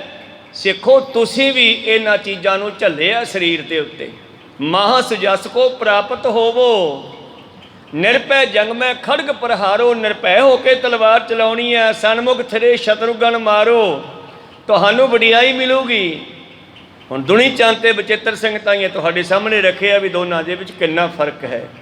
ਪਾਤਸ਼ਾਹ ਕਹਿੰਦੇ ਜੇ ਵਡਿਆਈ ਲੈਣੀ ਹੈ, ਪਰਮ ਪਦਵੀ ਪਰਮੇਸ਼ਰ ਦੇ ਚਰਨ ਪ੍ਰਾਪਤ ਕਰਨੇ ਹੈ, ਤੇ ਸਨਮੁਖ ਹੋ ਕੇ ਲੜਨਾ, ਪਿੱਛੇ ਨਹੀਂ ਹਟਣਾ, ਮੌਤ ਦੀ ਪਰਵਾਹ ਨਹੀਂ ਕਰਨੀ। ਜੇ ਮਰ ਵੀ ਗਏ ਤਾਂ ਮੈਂ ਜ਼ਿੰਮੇਵਾਰ ਹਾਂ ਤੁਹਾਡਾ। ਕਹੋ ਸਤਿਨਾਮ। ਜੇ ਮਰ ਵੀ ਗਏ ਤਾਂ ਮੈਂ ਜ਼ਿੰਮੇਵਾਰ ਹਾਂ, ਇਸ ਕਰਕੇ ਡਰਨਾ ਨਹੀਂ। ਤੇ ਜਿਨ੍ਹਾਂ ਸਿੰਘਾਂ ਦੀ ਮੌਤ ਦਾ ਡਰ ਚੱਕ ਦਿੱਤਾ, ਫਿਰ ਉਹਨਾਂ ਦੀ ਲੜਾਈ ਤੇ ਇੱਕ ਤਨਖਾਹੀ ਫੌਜੀਆਂ ਦੀ ਲੜਾਈ 'ਚ ਕਿੰਨਾ ਫਰਕ ਹੋਵੇਗਾ, ਜ਼ਮੀਨ ਅਸਮਾਨ ਦਾ। ਉਹ ਲੜਨਗੇ ਵੀ ਆਪਣੇ ਰਾਜੇ ਦੀ ਖੁਸ਼ੀ ਲੈਣ ਵਾਸਤੇ, ਪਰ ਜਾਨ ਬਚਾਉਣ ਦੀ ਕੋਸ਼ਿਸ਼ ਵੀ ਕਰਨਗੇ, ਪਰ ਗੁਰੂ ਕੇ ਸਿੰਘ ਜਾਨ ਬਚਾਉਣ ਦੀ ਕੋਸ਼ਿਸ਼ ਨਹੀਂ ਕਰਨਗੇ। ਤਾਂ ਤੇ ਇਹਨਾਂ ਦੀ ਤਲਵਾਰ ਜਿਹੜੀ ਹੈ ਹਜ਼ਾਰਾਂ ਨੂੰ ਵੱਢੇਗੀ, ਉਹਨਾਂ ਦੀ ਦੋਵਾਂ ਚਾਰਾਂ ਦੇ ਵੱਜੂਗੀ। ਕਹੋ ਸਤਿਨਾਮ। ਕਿਉਂਕਿ ਉਹ ਆਪਣੀ ਜਾਨ ਬਚਾਉਣ ਦੀ ਕੋਸ਼ਿਸ਼ ਕਰਨਗੇ। ਤਾਂ ਪਾਤਸ਼ਾਹ ਕਹਿੰਦੇ ਫਿਕਰ ਨਾ ਕਰਿਓ। ਕਈ ਸਾਲ ਤੱਕ ਜਦੋਂ ਕਹਿਣ ਲੱਗੇ ਸੰਸਾਰ ਦੇ ਵਿੱਚ ਭਾਰੀ ਤਪੱਸਿਆ ਕੀਤੀ ਆ, ਉਸ ਤਪੱਸਿਆ ਦਾ ਫਲ ਅੱਜ ਆਪਾਂ ਲੈਣਾ ਹੈ। ਆਪਾਂ ਆਪਣੇ ਸਰੀਰ ਉੱਤੇ ਮੀਂਹ ਵੀ ਚੱਲੇ, ਬਰਖਾ ਵੀ ਚੱਲੀ, ਠੰਡ ਵੀ ਚੱਲੀ, ਗਰਮੀ ਵੀ ਚੱਲੀ, ਸੰਕਟ ਅਨੇਕ ਬਾਤ ਕੇ ਚਾਲੇ, ਸਭ ਜਗ ਸੁਖ ਤੇ ਬਨੇ ਨਿਰਾਲੇ। ਉਹ ਸਾਧੂ ਲੋਕ ਜਿਹੜੇ ਜੰਗਲਾਂ ਵਿੱਚ ਰਹਿੰਦੇ ਆ, ਕਿੰਨੇ ਦੁੱਖ ਝੱਲਦੇ ਆ ਐਸ ਕੰਮ ਲਈ ਕਿ ਸਾਨੂੰ ਪਰਮੇਸ਼ਰ ਮਿਲ ਜੇ। ਜੋਗੀ ਲੋਕ, ਸਾਧੂ ਲੋਕ ਜਿਹੜੇ ਜੰਗਲਾਂ 'ਚ ਰਹਿੰਦੇ ਆ, ਭੁੱਖੇ ਮਰਦੇ ਆ, ਕੰਧ ਮੂਲ ਖਾ ਕੇ ਟਾਈਮ ਟਪਾਉਂਦੇ ਆ। ਹੁਣ ਉਹਨਾਂ ਕੋਲੇ ਰਜਾਈਆਂ ਤਾਂ ਹੈ ਨਹੀਂ ਉੱਥੇ, ਤਾਂ ਠੰਡ ਵੀ ਸਰੀਰ 'ਤੇ ਝੱਲਦੇ ਆ, ਗਰਮੀ ਸਰੀਰ 'ਤੇ ਝੱਲਦੇ ਆ, ਸਾਰੀਆਂ ਰੁੱਤਾਂ ਨੂੰ, ਦੁੱਖਾਂ ਨੂੰ ਝੱਲਦੇ ਆ। ਇੱਕੋ ਮਕਸਦ ਪਰਮੇਸ਼ਰ ਨੂੰ ਪਾਉਣ ਦਾ ਹੁੰਦਾ ਹੈ। ਸਿੱਖੋ ਅਸੀਂ ਕੇਵਲ ਤੇ ਕੇਵਲ ਜੰਗ ਦੇ ਮੈਦਾਨ ਵਿੱਚ ਧਰਮ ਦਾ ਜੰਗ ਕਰਦੇ ਹੋਏ ਲੜਾਈ ਕਰਕੇ ਸ਼ਹੀਦੀਆਂ ਪਾਉਣੀਆਂ, ਤੇ ਜਿਹੜਾ ਸ਼ਹੀਦੀ ਪਾਵੇਗਾ ਉਸ ਨੂੰ ਉਹ ਦੁਰਲਭ ਵਸਤੂ ਪਰਮੇਸ਼ਰ ਦੇ ਚਰਨ ਮਿਲਣਗੇ। ਇਨ ਕੋ ਪੀ ਦੁਰਲਭ ਪਦ ਜੋਏ, ਕਰੇ ਜਤਨ ਜੋਗੀ ਚੈ ਸੋਏ। ਇਸ ਕਰਕੇ ਜਿਨ੍ਹਾਂ ਦੁਰਲਭ ਚਰਨਾਂ ਨੂੰ, ਪਰਮੇਸ਼ਰ ਦੀ ਪ੍ਰਾਪਤੀ ਨੂੰ ਜੋਗੀ ਸਾਧੂ ਲੋਕ ਲੱਭਦੇ ਫਿਰਦੇ ਹਨ। ਕੇ ਸੁਖ ਭੋਗੇ ਚਿਤ ਚਹਿ, ਆਦ ਅਪਸਰਾ ਚੇਤਕ ਹੈ। ਤਾਂ ਇਸ ਤਰ੍ਹਾਂ ਤਿੰਨ ਕੋ ਵੀ ਦੁਰਲਭ ਪਦ ਜੋਏ, ਉਹਨਾਂ ਨੂੰ ਵੀ ਦੁਰਲਭ ਨਹੀਂ ਹੁੰਦੇ, ਕਈ ਵਾਰੀ ਪ੍ਰਾਪਤ ਨਹੀਂ ਹੁੰਦੇਗੇ। ਜਿਹੜੇ ਜੰਗਲਾਂ ਵਿੱਚ ਜਾ ਕੇ ਧੂਣੀਆਂ ਤਾਪਦੇ ਆ, ਜਲ ਧਾਰੇ ਕਰਦੇ ਆ। ਕਿਤਨੇ ਹੀ ਸਾਧ ਗੁਰੂ ਪਿਆਰਿਓ, ਪੁਰਾਣੇ ਸਮਿਆਂ ਦੇ ਵੀ ਤੇ ਅੱਜ ਦੇ ਸਮੇਂ ਦੇ ਵੀ। ਕਬੀਰ ਚਾਲੇ ਥੇ ਹਰ ਮਿਲਨ ਕੋ, ਬੀਚੇ ਅਟਕਿਓ ਚੀਤ, ਰਾਹ 'ਚ ਹੀ ਫਸ ਗਏ। ਬਾਬਾ ਫਰੀਦ ਕਹਿੰਦਾ ਨਾ, ਫਰੀਦਾ ਇਹ ਵਿਸ ਗੰਦਲਾਂ ਧਰੀਆਂ ਖੰਡ ਲਿਵਾੜ, ਇੱਕ ਰਾਹੇ ਦੇ ਰਹਿ ਗਏ, ਇੱਕ ਰਾਧੀ ਗਏ ਉਜਾੜ। ਵਿਸ ਦੀਆਂ ਗੰਦਲਾਂ, ਜ਼ਹਿਰ ਦੀਆਂ ਗੰਦਲਾਂ, ਭਾਵ ਵਿਸ਼ੇ ਵਿਕਾਰਾਂ ਦੀਆਂ, ਕਾਮ ਬਾਸ਼ਨਾ ਦੀਆਂ ਗੰਦਲਾਂ। ਕਈ ਸਾਧ ਜਾਂਦੇ ਜਾਂਦੇ ਇਹਨਾਂ ਵਿੱਚ ਫਸ ਗਏ। ਘਰੋਂ ਨਿਕਲੇ ਸੀ ਰੱਬ ਨੂੰ ਪਾਉਣ ਵਾਸਤੇ, ਘਰ ਕੀ ਨਾਰ ਤਿਆਗੈ ਅੰਧਾ, ਪਰ ਨਾਰੀ ਸਿਓ ਘਾਲੈ ਧੰਦਾ। ਪਰਿਵਾਰ ਛੱਡ ਕੇ ਜੰਗਲਾਂ ਨੂੰ ਤੁਰ ਗਏ। ਗਾਂ ਕਿਸੇ ਨੇ ਝੌਂਪੜੀ ਪਾਤੀ, ਫਿਰ ਡੇਰਾ ਬਣ ਗਿਆ, ਫਿਰ ਆਸ਼ਰਮ ਬਣ ਗਿਆ, ਫਿਰ ਬਾਬਾ ਜੀ ਹੋਣ ਲੱਗੀ, ਫਿਰ ਜਨਤਾ ਵਧਣੀ ਸ਼ੁਰੂ ਹੋਈ, ਫਿਰ ਬੀਬੀਆਂ ਵਧਣੀਆਂ ਸ਼ੁਰੂ ਹੋਈਆਂ, ਮਨੁੱਖ ਵਧਣੇ ਸ਼ੁਰੂ ਹੋਏ। ਤੇ ਬੰਦਾ ਜਿਹੜਾ ਘਰੋਂ ਸਭ ਕੁਝ ਤਿਆਗ ਕੇ ਨਿਕਲਿਆ ਸੀਗਾ, ਉਸ ਆਸ਼ਰਮ ਨੂੰ ਆਪਣਾ ਹੱਕੀ ਸਮਝਣ ਲੱਗ ਪਿਆ। ਕਹੋ ਸਤਿਨਾਮ। ਆਪਣਾ ਸਮਝਣ ਲੱਗ ਪਿਆ। ਔਰ ਬਾਣੀ ਸਾਨੂੰ ਕਿੰਨੇ ਵਧੀਆ ਢੰਗ ਨਾਲ ਸਮਝਾਉਂਦੀ ਹੈ। ਜੇ ਕੋਈ ਵਿਚਾਰੇ ਇਸ ਨੂੰ, ਜੋ ਗ੍ਰਹਿ ਕਰੇ ਤਾਂ ਧਰਮ ਕਰ, ਜੇ ਤੂੰ ਗ੍ਰਸਤੀ ਹੈ ਤਾਂ ਤੇਰਾ ਧਰਮ ਹੈ ਭੁੱਖੇ ਨੰਗੇ ਦੀ ਲੋੜਵੰਦ ਦੀ ਮਦਦ ਕਰਨੀ, ਪ੍ਰਸ਼ਾਦਾ ਪਾਣੀ ਛਕਾਉਣਾ। ਜੇ ਕੋਈ ਦਰ 'ਤੇ ਆ ਗਿਆ, ਤੇਰਾ ਇਹੋ ਹੀ ਧਰਮ ਹੈ ਗ੍ਰਸਤੀ ਦਾ। ਜੋ ਗ੍ਰਹਿ ਕਰੇ ਤਾਂ ਧਰਮ ਕਰ, ਨਹੀਂ ਤਾਂ ਕਰ ਬੈਰਾਗ। ਤੇ ਜੇ ਤੂੰ ਕਹਿਣਾ ਮੈਂ ਪਰਮੇਸ਼ਰ ਨੂੰ ਪਾਉਣਾ, ਤੇ ਫਿਰ ਤੂੰ ਪਰਮੇਸ਼ਰ ਦੇ ਬੈਰਾਗ ਵਿੱਚ ਆ ਜਾ। ਪਰ ਗੱਲ ਸੁਣ ਲੈ, ਗੱਲ ਯਾਦ ਰੱਖੀ, ਜੋ ਗ੍ਰਹਿ ਕਰੇ ਤਾਂ ਧਰਮ ਕਰ, ਨਹੀਂ ਤਾਂ ਕਰ ਬੈਰਾਗ। ਬੈਰਾਗੀ ਬੰਧਨ ਕਰੇ। ਜੇ ਤੂੰ ਘਰੋਂ ਨਿਕਲ ਪਿਆ ਰੱਬ ਪਾਉਣ ਵਾਸਤੇ, ਗਾਂਹ ਜਾ ਕੇ ਤੂੰ ਗ੍ਰਸਤੀਆਂ ਦੀ ਤਰ੍ਹਾਂ ਸਮਾਨ ਵਿੱਚ ਫਸ ਗਿਆ। ਆ ਮੇਰਾ ਆਸ਼ਰਮ ਹੈ ਜੀ, ਆ ਮੇਰੀਆਂ ਦੁਕਾਨਾਂ, ਇਹਨਾਂ ਦਾ ਮੈਨੂੰ ਸਭ ਕੁਝ ਪੈਸਾ ਆਉਂਦਾ, ਆ ਮਾਇਆ ਮੇਰੀ ਆ। ਫਿਰ ਬਾਣੀ ਕਹਿੰਦੀ ਤਾਕੋ ਵੱਡੋ ਅਭਾਗ। ਫਿਰ ਉਹਦੇ ਜਿੰਨੇ ਮਾੜੇ ਭਾਗ ਨਹੀਂ ਕਿਸੇ ਦੇ ਹੋਣੇ। ਜਿਹਦਾ ਘਰੋਂ ਨਿਕਲ ਪਿਆ ਘਰ ਵਰਤਿਆ ਕੇ ਬਣ ਗਿਆ ਸਾਧ, ਗਾ ਸਾਧ ਬਣ ਕੇ ਗ੍ਰਸਤੀਆਂ ਨਾਲੋਂ ਵੀ ਜ਼ਿਆਦਾ ਫਸ ਗਿਆ। ਕਹੋ ਸਤਿਨਾਮ। ਬਾਣੀ ਦੇ ਬਚਨ ਆਏ ਸਾਨੂੰ ਜੀਵਨ ਜਾ ਸਿਖਾਉਣ ਵਾਸਤੇ ਆ। ਇਹ ਬਾਣੀ ਸਾਡੀ ਆ, ਸਾਡੇ ਵਾਸਤੇ ਲਿਖੀ ਆ, ਮਨ ਨੂੰ ਸੰਬੋਧਨ ਕਰਕੇ ਲਿਖੀ ਆ। ਤੇ ਮਨ ਆਪਣੇ ਸਾਰਿਆਂ ਕੋਲੇ ਹੈ। ਮਨ ਤੂੰ ਜੋਤ ਸਰੂਪ ਹੈ, ਆਪਣਾ ਮੂਲ ਪਛਾਣ। ਮਨ ਹਰ ਜੀ ਤੇਰੇ ਨਾਲ ਹੈ, ਗੁਰਮਤੀ ਰੰਗ ਮਾਨ। ਇਸ ਕਰਕੇ ਸਤਿਗੁਰੂ ਪਾਤਸ਼ਾਹ ਜੀ ਕਹਿੰਦੇ ਸਿੱਖੋ, ਉਹਨਾਂ ਜੋਗੀਆਂ ਸਾਧਾਂ ਨੂੰ ਵੀ ਕਈ ਵਾਰੀ ਉਹ ਪਰਮੇਸ਼ਰ ਨਹੀਂ ਮਿਲਦਾ। ਮੈਂ ਤੁਹਾਨੂੰ ਇੱਥੇ ਜੰਗ ਦੇ ਮੈਦਾਨ ਵਿੱਚ ਸਹਿਜੇ ਪਰਮੇਸ਼ਰ ਮਿਲਾਊਂਗਾ, ਕਿਉਂਕਿ ਜੰਗ ਦੇ ਮੈਦਾਨ ਵਿੱਚ ਹੁਣ ਹੋਰ ਕੋਈ ਫੁਰਨਾ ਨਹੀਂ ਬਣੂਗਾ। ਬਸ ਜੰਗ ਹੀ ਹੈ, ਸਾਹਮਣੇ ਦੁਸ਼ਮਣ ਹੈ, ਤਲਵਾਰ ਚਲਾਉਣੀ ਹੈ। ਜੇ ਦੁਸ਼ਮਣ ਦੀ ਤਲਵਾਰ ਵੱਜਦੀ ਹੈ ਤਾਂ ਹੁਣ ਕੱਟੀ ਜਾਣੀ ਹੈ, ਫੁਰਨਾ ਖਤਮ। ਤੇ ਫੁਰਨਾ ਹੀ ਤਾਂ ਅਗਲੇ ਜਨਮ ਵਿੱਚ ਲੈ ਕੇ ਜਾਂਦਾ, ਇੱਥੇ ਫੁਰਨਾ ਉੱਠਣਾ ਹੀ ਕੋਈ ਨਹੀਂ। ਸਿੱਧੇ ਪਰਮੇਸ਼ਰ ਵਿੱਚ ਮਿਲੋਗੇ। ਮੇਰੇ ਪ੍ਰੀਤਮ ਜੀ ਕਹਿੰਦੇ ਅਗਰ ਤਿੰਨ ਕੋ ਵੀ ਦੁਰਲਭ ਪਦ ਜੋਏ, ਉਹਨਾਂ ਜੋਗੀਆਂ ਨੂੰ ਨਹੀਂ ਮਿਲਦਾ। ਕਰੇ ਯਤਨ ਜੋਗੀ ਚਾਹੇ ਸੋਏ ਲੱਭਦੇ ਆ, ਪਰ ਜੰਗ ਦੇ ਮੈਦਾਨ ਵਿੱਚ ਰਣ ਮੈਂ ਮਿੱਤਰ ਹੋਏ ਸੋ ਪਾਵੋ, ਇੱਕ ਪਲਕ ਮੈਂ ਤਾਂ ਸਿਧਾਵੋ। ਜੰਗ ਦੇ ਮੈਦਾਨ ਵਿੱਚ ਧਰਮ ਦੇ ਉੱਤੇ ਜਲਦੇ ਹੋਏ ਆਪਣੇ ਮਾਲਕ ਨੂੰ ਧੋਖਾ ਨਹੀਂ ਦੇਣਾਗਾ। ਕਈ ਵਾਰੀ ਪਠਾਨਾਂ ਨੇ ਧੋਖਾ ਦਿੱਤਾ। ਇੱਕ ਵਾਰੀ 500 ਪਠਾਨ ਆ ਕੇ ਭਰਤੀ ਹੋ ਗਿਆ। ਜਦੋਂ ਜੰਗ ਦਾ ਸਮਾਂ ਆਇਆ ਭੰਗਾਣੀ ਦੀ ਜੰਗ ਵਿੱਚ, ਉਹ ਸਾਰੇ ਪਠਾਨ ਜਿਹੜੇ ਇੱਕ ਫਕੀਰ ਨੇ ਭਰਤੀ ਕਰਾਏ ਸਤਿਗੁਰ ਕੋਲੇ, ਐਨ ਮੌਕੇ ਤੇ ਗੁਰੂ ਸਾਹਿਬ ਨੂੰ ਛੱਡ ਕੇ ਪਠਾਨਾਂ ਵਾਲੇ ਪਾਸੇ ਹੋ ਗਏ, ਪਹਾੜੀਆਂ ਵਾਲੇ ਪਾਸੇ ਹੋ ਗਏ, ਭੀਮ ਚੰਦ ਵਰਗਿਆਂ ਨਾਲ ਰਲ ਗਏ। ਉਹ ਧੋਖੇਬਾਜ਼ ਕਿਸੇ ਪਾਸੇ ਦੇ ਨਾ ਇੱਧਰ ਦਾ ਨਾ ਉੱਧਰ ਦਾ। ਇਸ ਕਰਕੇ ਆਪਣੇ ਮਾਲਕ ਨੂੰ ਜਿਹਦੇ ਨਾਲ ਚੱਲੇ ਹੋ ਉਹਦੇ ਨਾਲ ਇਮਾਨਦਾਰੀ ਨਾਲ ਜੰਗ ਕਰੋ। ਤੁਸੀਂ 1 ਮਿੰਟ ਵਿੱਚ ਪਰਮੇਸ਼ਰ ਵਿੱਚ ਮਿਲ ਸਕਦੇ ਹੋ। ਜੋ ਅਬ ਡਰੇ ਮਰੇ ਸਹਿਕਾਮੀ, ਸੋ ਤੂਰ ਨ ਹੋਏ ਸੁਰਗ ਪਰਗਾਮੀ। ਜੇ ਤੁਸੀਂ ਜੰਗ ਦੇ ਮੈਦਾਨ ਵਿੱਚ ਲੜਦੇ ਹੋਏ ਕੋਈ ਇੱਛਾ ਰੱਖੋਗੇ ਵੀ ਅਸੀਂ ਗੁਰੂ ਸਾਹਿਬ ਦੇ ਵਾਸਤੇ ਲੜ ਰਹੇ ਹਾਂ ਤੇ ਗੁਰੂ ਸਾਹਿਬ ਸਾਨੂੰ ਆਹ ਦੇ ਦੇਣ, ਉਹਨਾਂ ਨੂੰ ਸਵਰਗ ਲੋਕ ਭਾਵ, ਉਹਨਾਂ ਨੂੰ ਸੁੱਖ ਸਹੂਲਤਾਂ ਸਭ ਮਿਲਣਗੀਆਂ। ਕਿ ਸੁਖ ਭੋਗੇ ਜਿਤ ਚਾਹੈ, ਆਦ ਅਪਸਰਾ ਜੇਤਕ ਹੈ। ਤਾਂ ਉਹਨਾਂ ਦਾ ਅਗਲਾ ਸਮਾਂ ਜਿਹੜਾ ਹੈ ਸੁਖਦਾਈ ਹੋਵੇਗਾ। ਉਹਨਾਂ ਦਾ ਜਨਮ ਸਵਰਗਾਂ ਵਿੱਚ ਹੋਵੇਗਾ। ਤੇ ਸਵਰਗ ਜਿਹੜਾ ਹੈ ਨਾ, ਉਹ ਕਿਤੇ ਹੋਰ ਨਹੀਂ ਹੈ, ਇੱਥੇ ਦੁਨੀਆ ਵਿੱਚ ਹੀ ਹੈ। ਬਹੁਤ ਸਾਰੀ ਦੁਨੀਆ ਨਰਕ ਭੋਗ ਰਹੀ ਹੈ, ਬਹੁਤ ਸਵਰਗ ਭੋਗ ਰਹੀ ਹੈ। ਉਹਨਾਂ ਨੂੰ ਮਨੁੱਖਾ ਜਨਮ ਦੇ ਕੇ, ਜਿਵੇਂ ਭਾਈ ਮਹਾਂ ਸਿੰਘ ਜਦੋਂ ਟਿੱਲੇ ਤੋਂ ਟਿੱਬੀ ਸਾਹਿਬ ਤੋਂ ਥੱਲੇ ਉਤਰੇ, ਪਾਤਸ਼ਾਹ ਭਾਈ ਮਹਾਂ ਸਿੰਘ ਕੋਲੇ ਸਹਿਕਦਾ ਵੇਖਦੇ ਆ, ਪੁੱਛਦੇ ਆ, ਉਹਨਾਂ ਦਾ ਸੀਸ ਆਪਣੇ ਗੋਡੇ ਤੇ ਰੱਖ ਲੈਂਦੇ ਆ, ਸਿੰਘ ਦੇ ਕੋਲੋਂ ਲੈ ਕੇ ਪਾਣੀ ਉਹਦੇ ਮੂੰਹ ਤੇ ਛਿੜਕਦੇ ਆ। ਔਰ ਉਸ ਵੇਲੇ ਪਾਤਸ਼ਾਹ ਦੇ ਸਿਰਫ ਉਸ ਵੇਲੇ ਸਾਰੀ ਜ਼ਿੰਦਗੀ ਵਿੱਚ ਅੱਖਾਂ 'ਚ ਹੰਝੂ ਨਹੀਂ ਡਿੱਗੇ। ਉਸ ਵੇਲੇ 2 ਹੰਝੂ ਭਾਈ ਮਹਾਂ ਸਿੰਘ ਦੇ ਮੂੰਹ ਤੇ ਡਿੱਗੇ ਆ। ਕੋ ਸਤਨਾਮ ਬਈ ਸਿੰਘਾਂ ਨੇ ਮੇਰਾ ਸਾਥ ਦਿੱਤਾ, ਮੈਨੂੰ ਛੱਡ ਕੇ ਵੀ ਦੁਬਾਰੇ ਮੁੜੇ ਆਏ, ਪਛਾਣ ਲਏ ਸਾਰੇ ਇਹ। ਤਾਂ ਧਿਆਨ ਵਿੱਚ ਲਿਆਂਦਾ ਮਹਾਂ ਸਿੰਘ ਨੂੰ, ਹੋਸ਼ ਵਿੱਚ ਲਿਆਂਦਾ, ਉਹਦੀਆਂ ਅੱਖਾਂ ਖੁੱਲੀਆਂ, ਅੱਖਾਂ ਖੋਲ ਕੇ ਬੰਦ ਕਰ ਲੀਆਂ। ਪਾਤਸ਼ਾਹ ਕਹਿੰਦੇ ਮਹਾਂ ਸਿੰਘ ਅੱਖਾਂ ਖੋਲ। ਕਹਿੰਦਾ ਜੀ ਤੁਹਾਡੇ ਨਾਲ ਅੱਖਾਂ ਮਿਲਾਉਣ ਦੇ ਯੋਗ ਨਹੀਂ ਅਸੀਂ। ਕਿਉਂ? ਨੇਤਰ ਖੋਲ ਤੂੰ। ਮਹਾਰਾਜ ਬਖਸ਼ ਲੋ। ਕਹਿੰਦੇ ਬਖਸ਼ੇ ਜਾਓਗੇ, ਅੱਖਾਂ ਤਾਂ ਖੋਲ। ਕਹੇ ਤਾਂ ਤੈਨੂੰ ਮਾਤ ਲੋਕ ਦਾ ਰਾਜਾ ਬਣਾ ਦਿਆਂ, ਲੰਬੀ ਉਮਰ ਦੇ ਕੇ ਦੇ ਸਕਦਾ ਇਹ, ਇਹਦੇ ਹੱਥ ਵਿੱਚ ਹੈ ਬਹੁਤ ਕੁਝ, ਸਰਬ ਕਲਾ ਸਮਰੱਥ ਹੈ। ਕਹਿੰਦਾ ਜੀ ਨਹੀਂ, ਮੈਨੂੰ ਨਹੀਂ ਰਾਜ ਚਾਹੀਦਾ, ਦੇਵਲੋਕ ਦਾ ਇੰਦਰ ਦਾ ਰਾਜ ਦੇ ਦਿਆਂ। ਕਹਿੰਦੇ ਨਹੀਂ ਜੀ।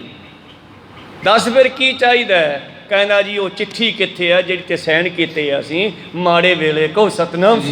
ਉਹ ਕਹਿੰਦੇ ਛੱਡ ਉਸ ਨੂੰ। ਕਹਿੰਦੇ ਨਾ ਜੀ, ਟੁੱਟੀ ਗੰਢ ਲਓ, ਕਿਰਪਾ ਕਰੋ ਸਾਡੀ ਟੁੱਟੀ ਗੰਢ ਲਓ। ਗੁਰੂ ਸਾਹਿਬ ਪਾਤਸ਼ਾਹ ਕਹਿੰਦੇ ਟੁੱਟੀ ਹੁੱਟੀ ਤੂੰ ਛੱਡ ਉਹਦਾ ਖਿਆਲ, ਤੂੰ ਆਪ ਦੇ ਵਾਸਤੇ ਮੰਗ ਕੀ ਮੰਗਦਾ ਹੈ? ਤੂੰ ਜੰਗ ਦੇ ਵਿੱਚ ਆਪਣੇ ਪ੍ਰਾਣ ਤਿਆਗ ਰਿਹਾ ਹੈ, ਜੀਵਨ ਲਾ ਦਿੱਤਾ ਮੇਰੇ ਲੇਖੇ ਤੋਂ, ਮੈਂ ਤੈਨੂੰ ਕੁਛ ਦੇਣਾ ਚਾਹੁੰਦਾ। ਕਹਿੰਦਾ ਮੈਂ ਹੋਰ ਕੁਝ ਲੈਣਾ ਨਹੀਂ ਚਾਹੁੰਦਾ। ਆ ਜਿੰਨੇ ਮੇਰੇ ਨਾਲ ਦੇ ਸਾਥੀ 39 35 40 39 ਜੋ ਵੀ ਸ਼ਹੀਦ ਹੋਏ ਨਾ, ਤੇ ਉਹ ਪਰਮੇਸ਼ਰ ਦੇ ਦਰ ਤੋਂ ਹੋ ਕੇ ਮੁੜਦੇ ਐ। ਅੱਗੋਂ ਆਵਾਜ਼ਾਂ ਆਉਂਦੀਆਂ ਤੁਸੀਂ ਬੇਮੁਖ ਹੋ, ਜਾਓ ਵਾਪਸ, ਟੇਡੀਆਂ ਜੂਨਾਂ ਤੁਹਾਡੇ ਵਾਸਤੇ। ਜੇ ਕੋ ਗੁਰ ਤੇ ਬੇਮੁਖ ਹੋਵੇ, ਬਿਨ ਸਤਿਗੁਰ ਮੁਕਤ ਨਾ ਪਾਵੇ। ਪਾਵੇ ਮੁਕਤ ਨਾ ਹੋਰ ਥੈ ਕੋਈ, ਪੁੱਛੋ ਵਿਵੇਕੀਆਂ ਜਾਏ, ਅਨੇਕ ਜੂਨੀ ਭਰਮੇ ਆਵੇ, ਬਿਨ ਸਤਿਗੁਰ ਮੁਕਤ ਨਾ ਪਾਏ। ਫਿਰ ਮੁਕਤ ਪਾਏ ਲਾਗ ਚਰਨੀ, ਜਿਵੇਂ ਮਹਾਂ ਸਿੰਘ ਚਰਨੀ ਲੱਗ ਰਿਹਾ ਹੁਣ ਦੁਬਾਰਾ। ਕੋ ਸਤਨਾਮ। ਫਿਰ ਮੁਕਤ ਪਾਏ ਲਾਗ ਚਰਨੀ, ਤੇ ਫਿਰ ਸਤਿਗੁਰ ਦੁਬਾਰੇ ਸ਼ਬਦ ਸੁਣਾਉਂਦਾ। ਸਤਿਗੁਰ ਸ਼ਬਦ ਸੁਣਾਏ, ਕਹੇ ਨਾਨਕ ਵਿਚਾਰ ਦੇਖੋ, ਬਿਨ ਸਤਿਗੁਰ ਮੁਕਤ ਨਾ ਪਾਏ। ਹੁਣ ਇਹ ਬੰਧਨ ਵਿੱਚ ਪੈ ਗਏ, ਬੇਮੁਖ ਹੋ ਗਏ। ਚਿੱਠੀ ਲਿਖ ਦਿੱਤੀ, ਬੇਦਾਵਾ ਲਿਖ ਦਿੱਤਾ। ਗੁਰੂ ਨੇ ਦਾਵਾ ਛੱਡ ਦਿੱਤਾ ਉਹਨਾਂ ਤੇ। ਸਾਡੇ ਤੇ ਗੁਰੂ ਦਾਵਾ ਰੱਖਦਾ ਹੈ, ਜਿਹੜਾ ਗੁਰ ਤੇ ਦਾਵਾ ਰੱਖਦਾ ਗੁਰੂ ਉਹ ਤੇ ਦਾਵਾ ਰੱਖਦਾ ਹੈ। ਦਾਵਾ ਹੁੰਦਾ ਵੀ ਮੇਰਾ ਹੈ, ਤੇ ਜਿਹਨੂੰ ਉਹ ਮੇਰਾ ਸਮਝਦਾ ਉਹਨੂੰ ਐਨ ਮੌਕੇ ਤੇ ਆ ਕੇ ਸਾਂਭਦਾ ਵੀ ਹੈ। ਏਕ ਚੀਤ ਜੇ ਇੱਕ ਛਿੰਤ ਆਇਓ ਕਾਲ ਫਾਸ ਕੇ ਵਿੱਚ ਨਾ ਆਇਓ, ਕਹਿੰਦਾ ਮੈਂ ਉਦੋਂ ਵੀ ਸੰਭਾਲ ਲੂੰਗਾ ਜੇ ਮਰਦਾ ਕਹਿੰਦੇ ਬਚਾਓ ਸਤਿਗੁਰੂ। ਜਿਵੇਂ ਮਰਦਾਨੇ ਨੂੰ ਗੁਰੂ ਨਾਨਕ ਨੇ ਬਚਾਇਆ ਗੁਰੂ ਪਿਆਰਿਓ ਉਸ ਦੈਨ ਦੇ ਕੋਲੋਂ। ਤੇ ਮਾਨ ਸਿੰਘ ਕਹਿੰਦਾ ਕੁਛ ਨਹੀਂ ਚਾਹੀਦਾ। ਪਾਤਸ਼ਾਹ ਕਹਿੰਦੇ ਮੰਗ ਲਾ ਕੁਝ। ਕਹਿੰਦੇ ਜੀ ਉਹ ਬਿਦਾਵੇ ਵਾਲਾ ਕਾਗਜ਼ ਕੱਢੋ ਪਹਿਲਾਂ। ਤੇ ਪਾਤਸ਼ਾਹ ਨੇ ਖੀਸੇ ਵਿੱਚੋਂ ਕਾਗਜ਼ ਕੱਢਿਆ। ਕਹਿੰਦੇ ਆਹ ਸੀ, ਉਹ ਤਾਂ ਮੇਰੇ ਕੋਲ ਆ। ਕਹਿੰਦੇ ਬਸ ਜਿੰਨਾ ਚਿਰ ਇਹ ਕਾਗਜ਼ ਪਾੜਦਾ ਨਹੀਂ ਗਾ ਨਾ ਸਾਨੂੰ ਸੱਚਖੰਡ ਪ੍ਰਵੇਸ਼ ਨਹੀਂ ਮਿਲ ਰਿਹਾ। ਇਹ ਕਾਗਜ਼ ਪਾੜ ਕੇ ਸਾਨੂੰ ਦੁਬਾਰੇ ਚਰਨੀ ਲਾ ਲਓ। ਮੇਰੇ ਸਾਥੀਆਂ ਨੂੰ ਮੁਕਤ ਕਰੋ ਮਹਾਰਾਜ ਇਸ ਬਚਨ ਚੋਂ ਕਿ ਤੂੰ ਸਾਡਾ ਗੁਰੂ ਨਹੀਂ, ਅਸੀਂ ਤੇਰੇ ਸਿੱਖ ਨਹੀਂ। ਇਹ ਬਚਨ ਚੋਂ ਮੁਕਤ ਕਰੋ।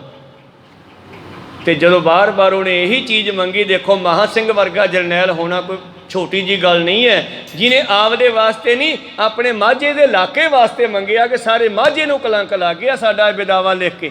ਇਹ ਕਲੰਕ ਨੂੰ ਧੋਵੋ ਪਹਿਲਾਂ ਮਹਾਰਾਜ। ਕਹਿਣ ਲੱਗੇ ਚੱਲ ਠੀਕ ਹੈ। ਫਿਰ ਪਹਿਲਾਂ ਕਹਿੰਦੇ ਟੁੱਟੀ ਹੁੱਟੀ, ਫਿਰ ਕਹਿੰਦੇ ਚੱਲ ਟੁੱਟੀ ਗੰਢੀ। ਤੇ ਉਸ ਅਸਥਾਨ ਦਾ ਨਾਮ ਵੀ ਟੁੱਟੀ ਗੰਢੀ ਸਾਹਿਬ ਰੱਖ ਦਿੱਤਾ। ਕੋ ਸਤਨਾਮ। ਉਸ ਢਾਬ ਨੂੰ ਵਰ ਦੇ ਦਿੱਤਾ। ਕਹਿੰਦੇ ਹੁਣ ਜਿਹੜੇ ਇੱਥੇ ਆ ਕੇ ਇਸ਼ਨਾਨ ਕਰ ਲਿਆ ਕਰਨਗੇ ਉਹਨਾਂ ਦੀ ਬੁੱਧੀ ਵੀ ਬਦਲ ਜੂਗੀ, ਉਹਨਾਂ ਦੀ ਵੀ ਟੁੱਟੀ ਗੰਢੀ ਜਾਇਆ ਕਰੂਗੀ। ਕੋ ਸਤਨਾਮ। ਫਿਰ ਮਹਾਂ ਸਿੰਘ ਨੂੰ ਕਹਿਣ ਲੱਗੇ ਹੁਣ ਹੋਰ ਕੀ ਚਾਹੀਦਾ? ਬਸ ਜੀ ਮੈਨੂੰ ਇਹੀ ਇੱਛਾ ਸੀ ਆਖਰੀ, ਇਸੇ ਕਰਕੇ ਮੈਂ ਮੌਤ ਦੇ ਨਾਲ ਨਹੀਂ ਗਿਆ। ਕਾਲ ਕਈ ਵਾਰੀ ਆਇਆ ਮੈਨੂੰ ਲੈਣ ਵਾਸਤੇ, ਪਰ ਮੈਂ ਤਾਂ ਤੁਹਾਡੇ ਚਰਨਾਂ 'ਚ ਫਸਿਆ ਹੋਇਆ ਸੀਗਾ ਤੇ ਕਾਲ ਮੈਨੂੰ ਕਿਵੇਂ ਲਿਜਾ ਸਕਦਾ? ਸ਼ਬਦ ਮਰੈ ਸੋ ਮੁਕਤਾ ਹੋਏ। ਜਿਹੜੇ ਸ਼ਬਦ ਨਾਲ ਮਰਦੇ ਆ ਉਹਨਾਂ ਨੂੰ ਮੌਤ ਵੀ ਮਾਰ ਨਹੀਂ ਸਕਦੀ। ਕਾਲ ਨਾ ਚਾਪੈ ਦੁੱਖ ਨਾ ਵਿਆਪੈ, ਉਹਨਾਂ ਨੂੰ ਫਿਰ ਮੌਤ ਵੀ ਮਾਰ ਨਹੀਂ ਸਕਦੀ। ਤੇ ਜਿੰਨਾ ਚਿਰ ਉਹਦਾ ਇੱਕ ਫੁਰਨਾ ਸੀਗਾ ਬਈ ਜਿੰਨਾ ਚਿਰ ਗੁਰੂ ਸਾਹਿਬ ਮੈਨੂੰ ਦੁਬਾਰੇ ਟਿੱਬੀ ਤੋਂ ਆ ਕੇ ਮਿਲਦੇ ਨਹੀਂ, ਵਿਦਾਵਾ ਪੜਵਾਉਂਦਾ ਨਹੀਂ ਮੈਂ, ਉਹਨਾਂ ਚਿਰ ਮੈਂ ਸਰੀਰ ਨਹੀਂ ਛੱਡਣਾ। ਕਹੋ ਸਤਨਾਮ। ਤੇ ਜੇ ਭਲਾ ਉਹਦੇ ਮਹਾਂ ਸਿੰਘ ਸਰੀਰ ਛੱਡ ਜਾਂਦਾ ਤੇ ਉਹ ਵਿਦਾਵਾ ਅੱਜ ਤੱਕ ਲੋਕਾਂ ਦੀਆਂ ਅੱਖਾਂ ਵਿੱਚ ਰੜਕਦਾ ਰਹਿਣਾ ਸੀ ਤੇ ਮਾਝੇ ਵਾਲਿਆਂ ਵਾਸਤੇ ਕਿੱਡਾ ਵੱਡਾ ਦਾਗ ਲੱਗ ਗਿਆ ਸੀ। ਕਹੋ ਸਤਨਾਮ। ਧੰਨ ਹੈ ਭਾਈ ਮਹਾਂ ਸਿੰਘ ਵਰਗੇ, ਜਿਹਦੇ ਮਾਤਾ ਭਾਗ ਕੌਰ ਵਰਗੇ। ਤੂੰ ਇਸ ਤਰ੍ਹਾਂ ਖੈਰ ਮਨੋਬਿਰਤੀਆਂ ਉੱਥੇ ਰੱਖੀਏ। ਪਾਤਸ਼ਾਹ ਕਹਿੰਦੇ ਜੇ ਕੋਈ ਸਹਿਕਾਮੀ ਕੋਈ ਇੱਛਾ ਲੈ ਕੇ ਜੰਗ ਵਿੱਚ ਜੰਗ ਕਰਦਾ ਹੈ ਔਰ ਸ਼ਹੀਦੀਆਂ ਪਾ ਜਾਂਦਾ ਹੈ, ਉਹਨੂੰ ਸਾਰੇ ਸੁੱਖ ਮਿਲਣਗੇ। ਪੁਨ ਅਵਨੀ ਪਰ ਹੈ ਵਹਿ ਰਾਜੇ, ਸਭ ਸੁਖ ਭੋਗੇ ਵਦੇ ਸਮਾਜੇ। ਸ਼ਹੀਦੀਆਂ ਪਾ ਕੇ ਦੁਬਾਰਾ ਦੁਨੀਆ ਵਿੱਚ ਮੈਂ ਉਹਨਾਂ ਨੂੰ ਰਾਜਿਆਂ ਦੇ ਘਰੇ ਜਨਮ ਦੇਵਾਂਗਾ। ਤਪੋ ਰਾਜ ਰਾਜੋ ਨਰਕ। ਇੱਕ ਉਹ ਤਪੱਸਿਆ ਧੂਣੀਆਂ ਤਾਂ ਆਪਣੀਆਂ ਜਲ ਧਾਰੇ ਕਰਨੇ, ਤੀਰਥਾਂ ਤੇ ਜਾਣਾ ਆਦਿ। ਇੱਕ ਇਹ ਤਪੱਸਿਆ ਸੱਚ ਦੇ ਉੱਤੇ ਖੜ ਕੇ ਜੰਗ ਦੇ ਵਿੱਚ ਸ਼ਹੀਦੀਆਂ ਪਾਉਣੀਆਂ। ਇੱਕ ਇਹ ਵੱਡੀ ਤਪੱਸਿਆ। ਦੋਨੇ ਬਰਾਬਰ ਦੀਆਂ ਤਪੱਸਿਆਵਾਂ। ਹਜੇ ਉਹ ਤਪੱਸਿਆ 'ਚ ਕੋਈ ਪਾਸ ਹੋਵੇ ਜਾਂ ਨਾ ਹੋਵੇ, ਪਰ ਇਹ ਤਪੱਸਿਆ 'ਚ 100% ਪਾਸ ਹੁੰਦਾ ਬੰਦਾ। ਮੇਰੇ ਪ੍ਰੀਤਮ ਜੀ ਕਹਿੰਦੇ ਫਿਰ ਉਹ ਦੁਬਾਰਾ ਮਨੁੱਖਾ ਜਨਮ ਧਾਰਨਗੇ ਦੁਨੀਆ ਵਿੱਚ ਔਰ ਮੈਂ ਧਰਤੀ ਦੇ ਰਾਜੇ ਬਣਾ ਕੇ ਉਹਨਾਂ ਨੂੰ ਸਾਰੇ ਸੁੱਖ ਦੇਵਾਂਗਾ। ਮੇਰੀ ਸਿੱਖੀ ਬਹੁਰ ਕਮਾਏ, ਮਿਲੇ ਹਨ ਮੁਝ ਅੰਡ ਪਾਏ। ਬੜੀਆਂ ਡੂੰਘੀਆਂ ਗੱਲਾਂ ਇਹ ਪਾਤਸ਼ਾਹ ਜੀ ਕਹਿੰਦੇ ਮੈਂ ਉਹਨਾਂ ਨੂੰ ਆਪਣੇ ਸਿੱਖਾਂ ਦੇ ਘਰੇ ਜਨਮ ਦੇਵਾਂਗਾ, ਉਹਨਾਂ ਨੂੰ ਰਾਜੇ ਬਣਾਵਾਂਗਾ। ਧੰਨ ਗੁਰੂ ਨਾਨਕ ਦੇਵ ਜੀ ਗੁਜਰਾਤ ਦੇ ਜੰਗਲਾਂ 'ਚੋਂ ਲੰਘ ਰਹੇ ਨੇ ਤੇ ਬੈਠ ਗਏ ਇੱਕ ਥਾਂ। ਮਰਦਾਨੇ ਨੇ ਰਬਾਬ ਵਜਾਈ। ਮਰਦਾਨੇ ਨੇ ਵੇਖਿਆ ਬਹੁਤ ਸਾਰੇ ਸ਼ੇਰ ਆ ਰਹੇ ਆ ਇਕੱਠੇ ਹੋ ਕੇ ਸਾਹਮਣੇ। ਕਹਿੰਦੇ ਮਹਾਰਾਜ ਆ ਸ਼ੇਰ ਬਘਿਆੜ ਇੰਨੇ। ਕਹਿੰਦੇ ਫਿਰ ਕੀ ਹੋ ਗਿਆ? ਇਹ ਵੀ ਸ਼ਬਦ ਸੁਣਨੀ ਆ ਰਹੇ ਆ, ਤੂੰ ਸ਼ਬਦ ਵਜਾ, ਸ਼ਬਦ ਸੁਣਾ। ਮਰਦਾਨਾ ਵਜਾਉਂਦਾ ਰਿਹਾ, ਪਾਤਸ਼ਾਹ ਗਾਉਂਦੇ ਰਹੇ ਤੇ ਸ਼ੇਰ ਆ ਕੇ ਤੁਹਾਡੇ ਵਾਂਗੂ ਬਹਿ ਗਏ ਮੂਹਰੇ ਸਾਰੇ। ਪਾਤਸ਼ਾਹ ਨੇ ਫਿਰ ਜੋ ਸ਼ਬਦ ਸਮਾਪਤ ਕੀਤਾ, ਨਮਸਕਾਰ ਕੀਤੀ ਸਾਰਿਆਂ ਨੇ। ਤੇ ਪਾਤਸ਼ਾਹ ਕਹਿੰਦੇ ਵੀ ਕੀ ਹਾਲ ਆ ਤੁਹਾਡਾ? ਉਹਨਾਂ 'ਚ ਇੱਕ ਸ਼ੇਰ ਬੋਲ ਪਿਆ, ਕਹਿੰਦਾ ਜੀ ਮਾੜਾ ਹੀ ਹਾਲ ਆ। ਕਹਿੰਦੇ ਕਿਉਂ? ਕਹਿੰਦੇ ਭੁੱਖੇ ਮਰਦੇ ਆ। ਜੋ ਜੰਗਲ ਦੇ ਵਿੱਚ ਜਾਨਵਰ ਸੀ ਸਭ ਮੁਕਾਤੇ ਖਾ ਪੀ ਕੇ, ਹੁਣ ਤਾਂ ਰੋਟੀ ਵੀ ਨਹੀਂ ਮਿਲਦੀ ਖਾਣ ਨੂੰ, ਭਾਵ ਕੋਈ ਜਾਨਵਰ ਨਹੀਂ ਮਿਲਦਾ। ਕਹਿੰਦੇ ਫਿਰ ਕਿਵੇਂ ਗੁਜ਼ਾਰਾ ਚੱਲਦਾ? ਕਹਿੰਦੇ ਜਦੋਂ ਕੋਈ ਸ਼ੇਰ ਮਰਨ ਕਿਨਾਰੇ ਪਹੁੰਚ ਜਾਂਦਾ, ਸੁਸਤ ਜਿਹਾ ਹੋ ਜਾਂਦਾ, ਅਸੀਂ ਮਾਰ ਕੇ ਖਾ ਜਾਂਦੇ ਹਾਂ। ਮਾੜੀ ਮੋਟੀ ਭੁੱਖ ਲੱਗਦੀ ਆ, ਵੇਖੋ ਕਈਆਂ ਦੇ ਕੰਨ ਪੱਟੇ ਹੋਏ, ਕਈਆਂ ਦੀਆਂ ਪੁੱਛਾਂ ਤੋੜੀਆਂ ਹੋਈਆਂ, ਇਹ ਅਸੀਂ ਖਾਧੀਆਂ। ਕਹੋ ਸਤਿਨਾਮ। ਕਹਿੰਦੇ ਭਲਿਓ ਫਿਰ ਤੁਹਾਡਾ ਭਲਾ ਕਰ ਦਈਏ। ਮਾਰਾ ਕਰੋ ਚੰਗਾ, ਫਿਰ ਅੱਜ ਤੋਂ ਖਾਣਾ ਪੀਣਾ ਛੱਡ ਦਿਓ, ਤੁਸੀਂ ਸਰੀਰ ਛੱਡ ਜਾਓਗੇ, 10ਵੇਂ ਜਾਮੇ ਵਿੱਚ ਮੇਰੇ ਸਿੰਘ ਬਣ ਕੇ ਪੈਦਾ ਹੋਵੋਗੇ। ਕਹੋ ਸਤਿਨਾਮ।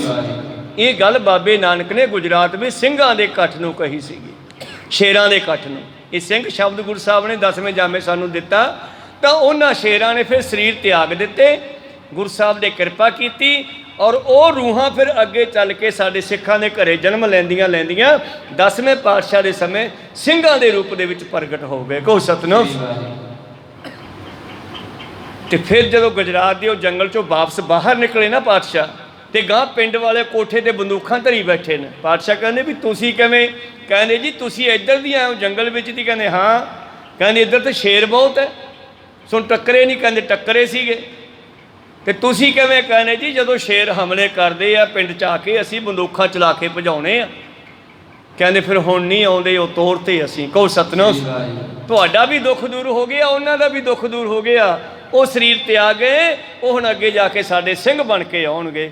ਤੇ ਵਾਕਿਆ ਹੀ ਉਹ ਜੋਧੇ ਗੁਰੂ ਪਿਆਰਿਓ ਅਨੇਕਾਂ ਸਿੰਘ ਜਿਨ੍ਹਾਂ ਦੇ ਆਪਾਂ ਜੇ ਕੌਤਕ ਦੇਖੀਏ ਭਾਈ ਵਿਧੀ ਚੰਦ ਵਰਗਿਆਂ ਦੇ ਜਾਂ ਹੋਰ ਸਿੰਘਾਂ ਦੇ, ਤੇ ਕੈਸੇ ਕੈਸੇ ਕੌਤਕ ਉਹਨਾਂ ਨੇ ਕੀਤੇ, ਇਹ ਗੁਰੂ ਦੀ ਕਿਰਪਾ ਤੋਂ ਬਿਨਾਂ ਨਹੀਂ ਹੋ ਸਕਦਾ। ਪ੍ਰੀਤਮ ਜੀ ਕਹਿੰਦੇ ਮੈਂ ਉਹਨਾਂ ਨੂੰ ਦੁਬਾਰੇ ਜਿਹੜੇ ਸੱਚ ਤੇ ਚੱਲਦੇ ਹੋਏ ਆਪਣਾ ਜੀਵਨ ਲੇਖੇ ਲਾਉਣਗੇ ਇਸ ਧਰਮ ਦੇ, ਸੱਚ ਨੂੰ ਕਾਇਮ ਕਰਨ ਵਾਸਤੇ, ਧਰਮ ਨੂੰ ਕਾਇਮ ਕਰਨ ਵਾਸਤੇ, ਅਗਰ ਉਹ ਮਰ ਵੀ ਜਾਣਗੇ, ਸ਼ਹੀਦੀਆਂ ਪਾ ਜਾਣਗੇ, ਤਾਂ ਮੈਂ ਦੁਬਾਰਾ ਆਪਣੇ ਸਿੱਖਾਂ ਦੇ ਘਰੇ ਜਨਮ ਦੇ ਕਰਕੇ ਉਹਨਾਂ ਨੂੰ ਆਪਣੇ ਸਿੰਘ ਬਣਾਵਾਂਗਾ, ਰਾਜ ਦੇਵਾਂਗਾ।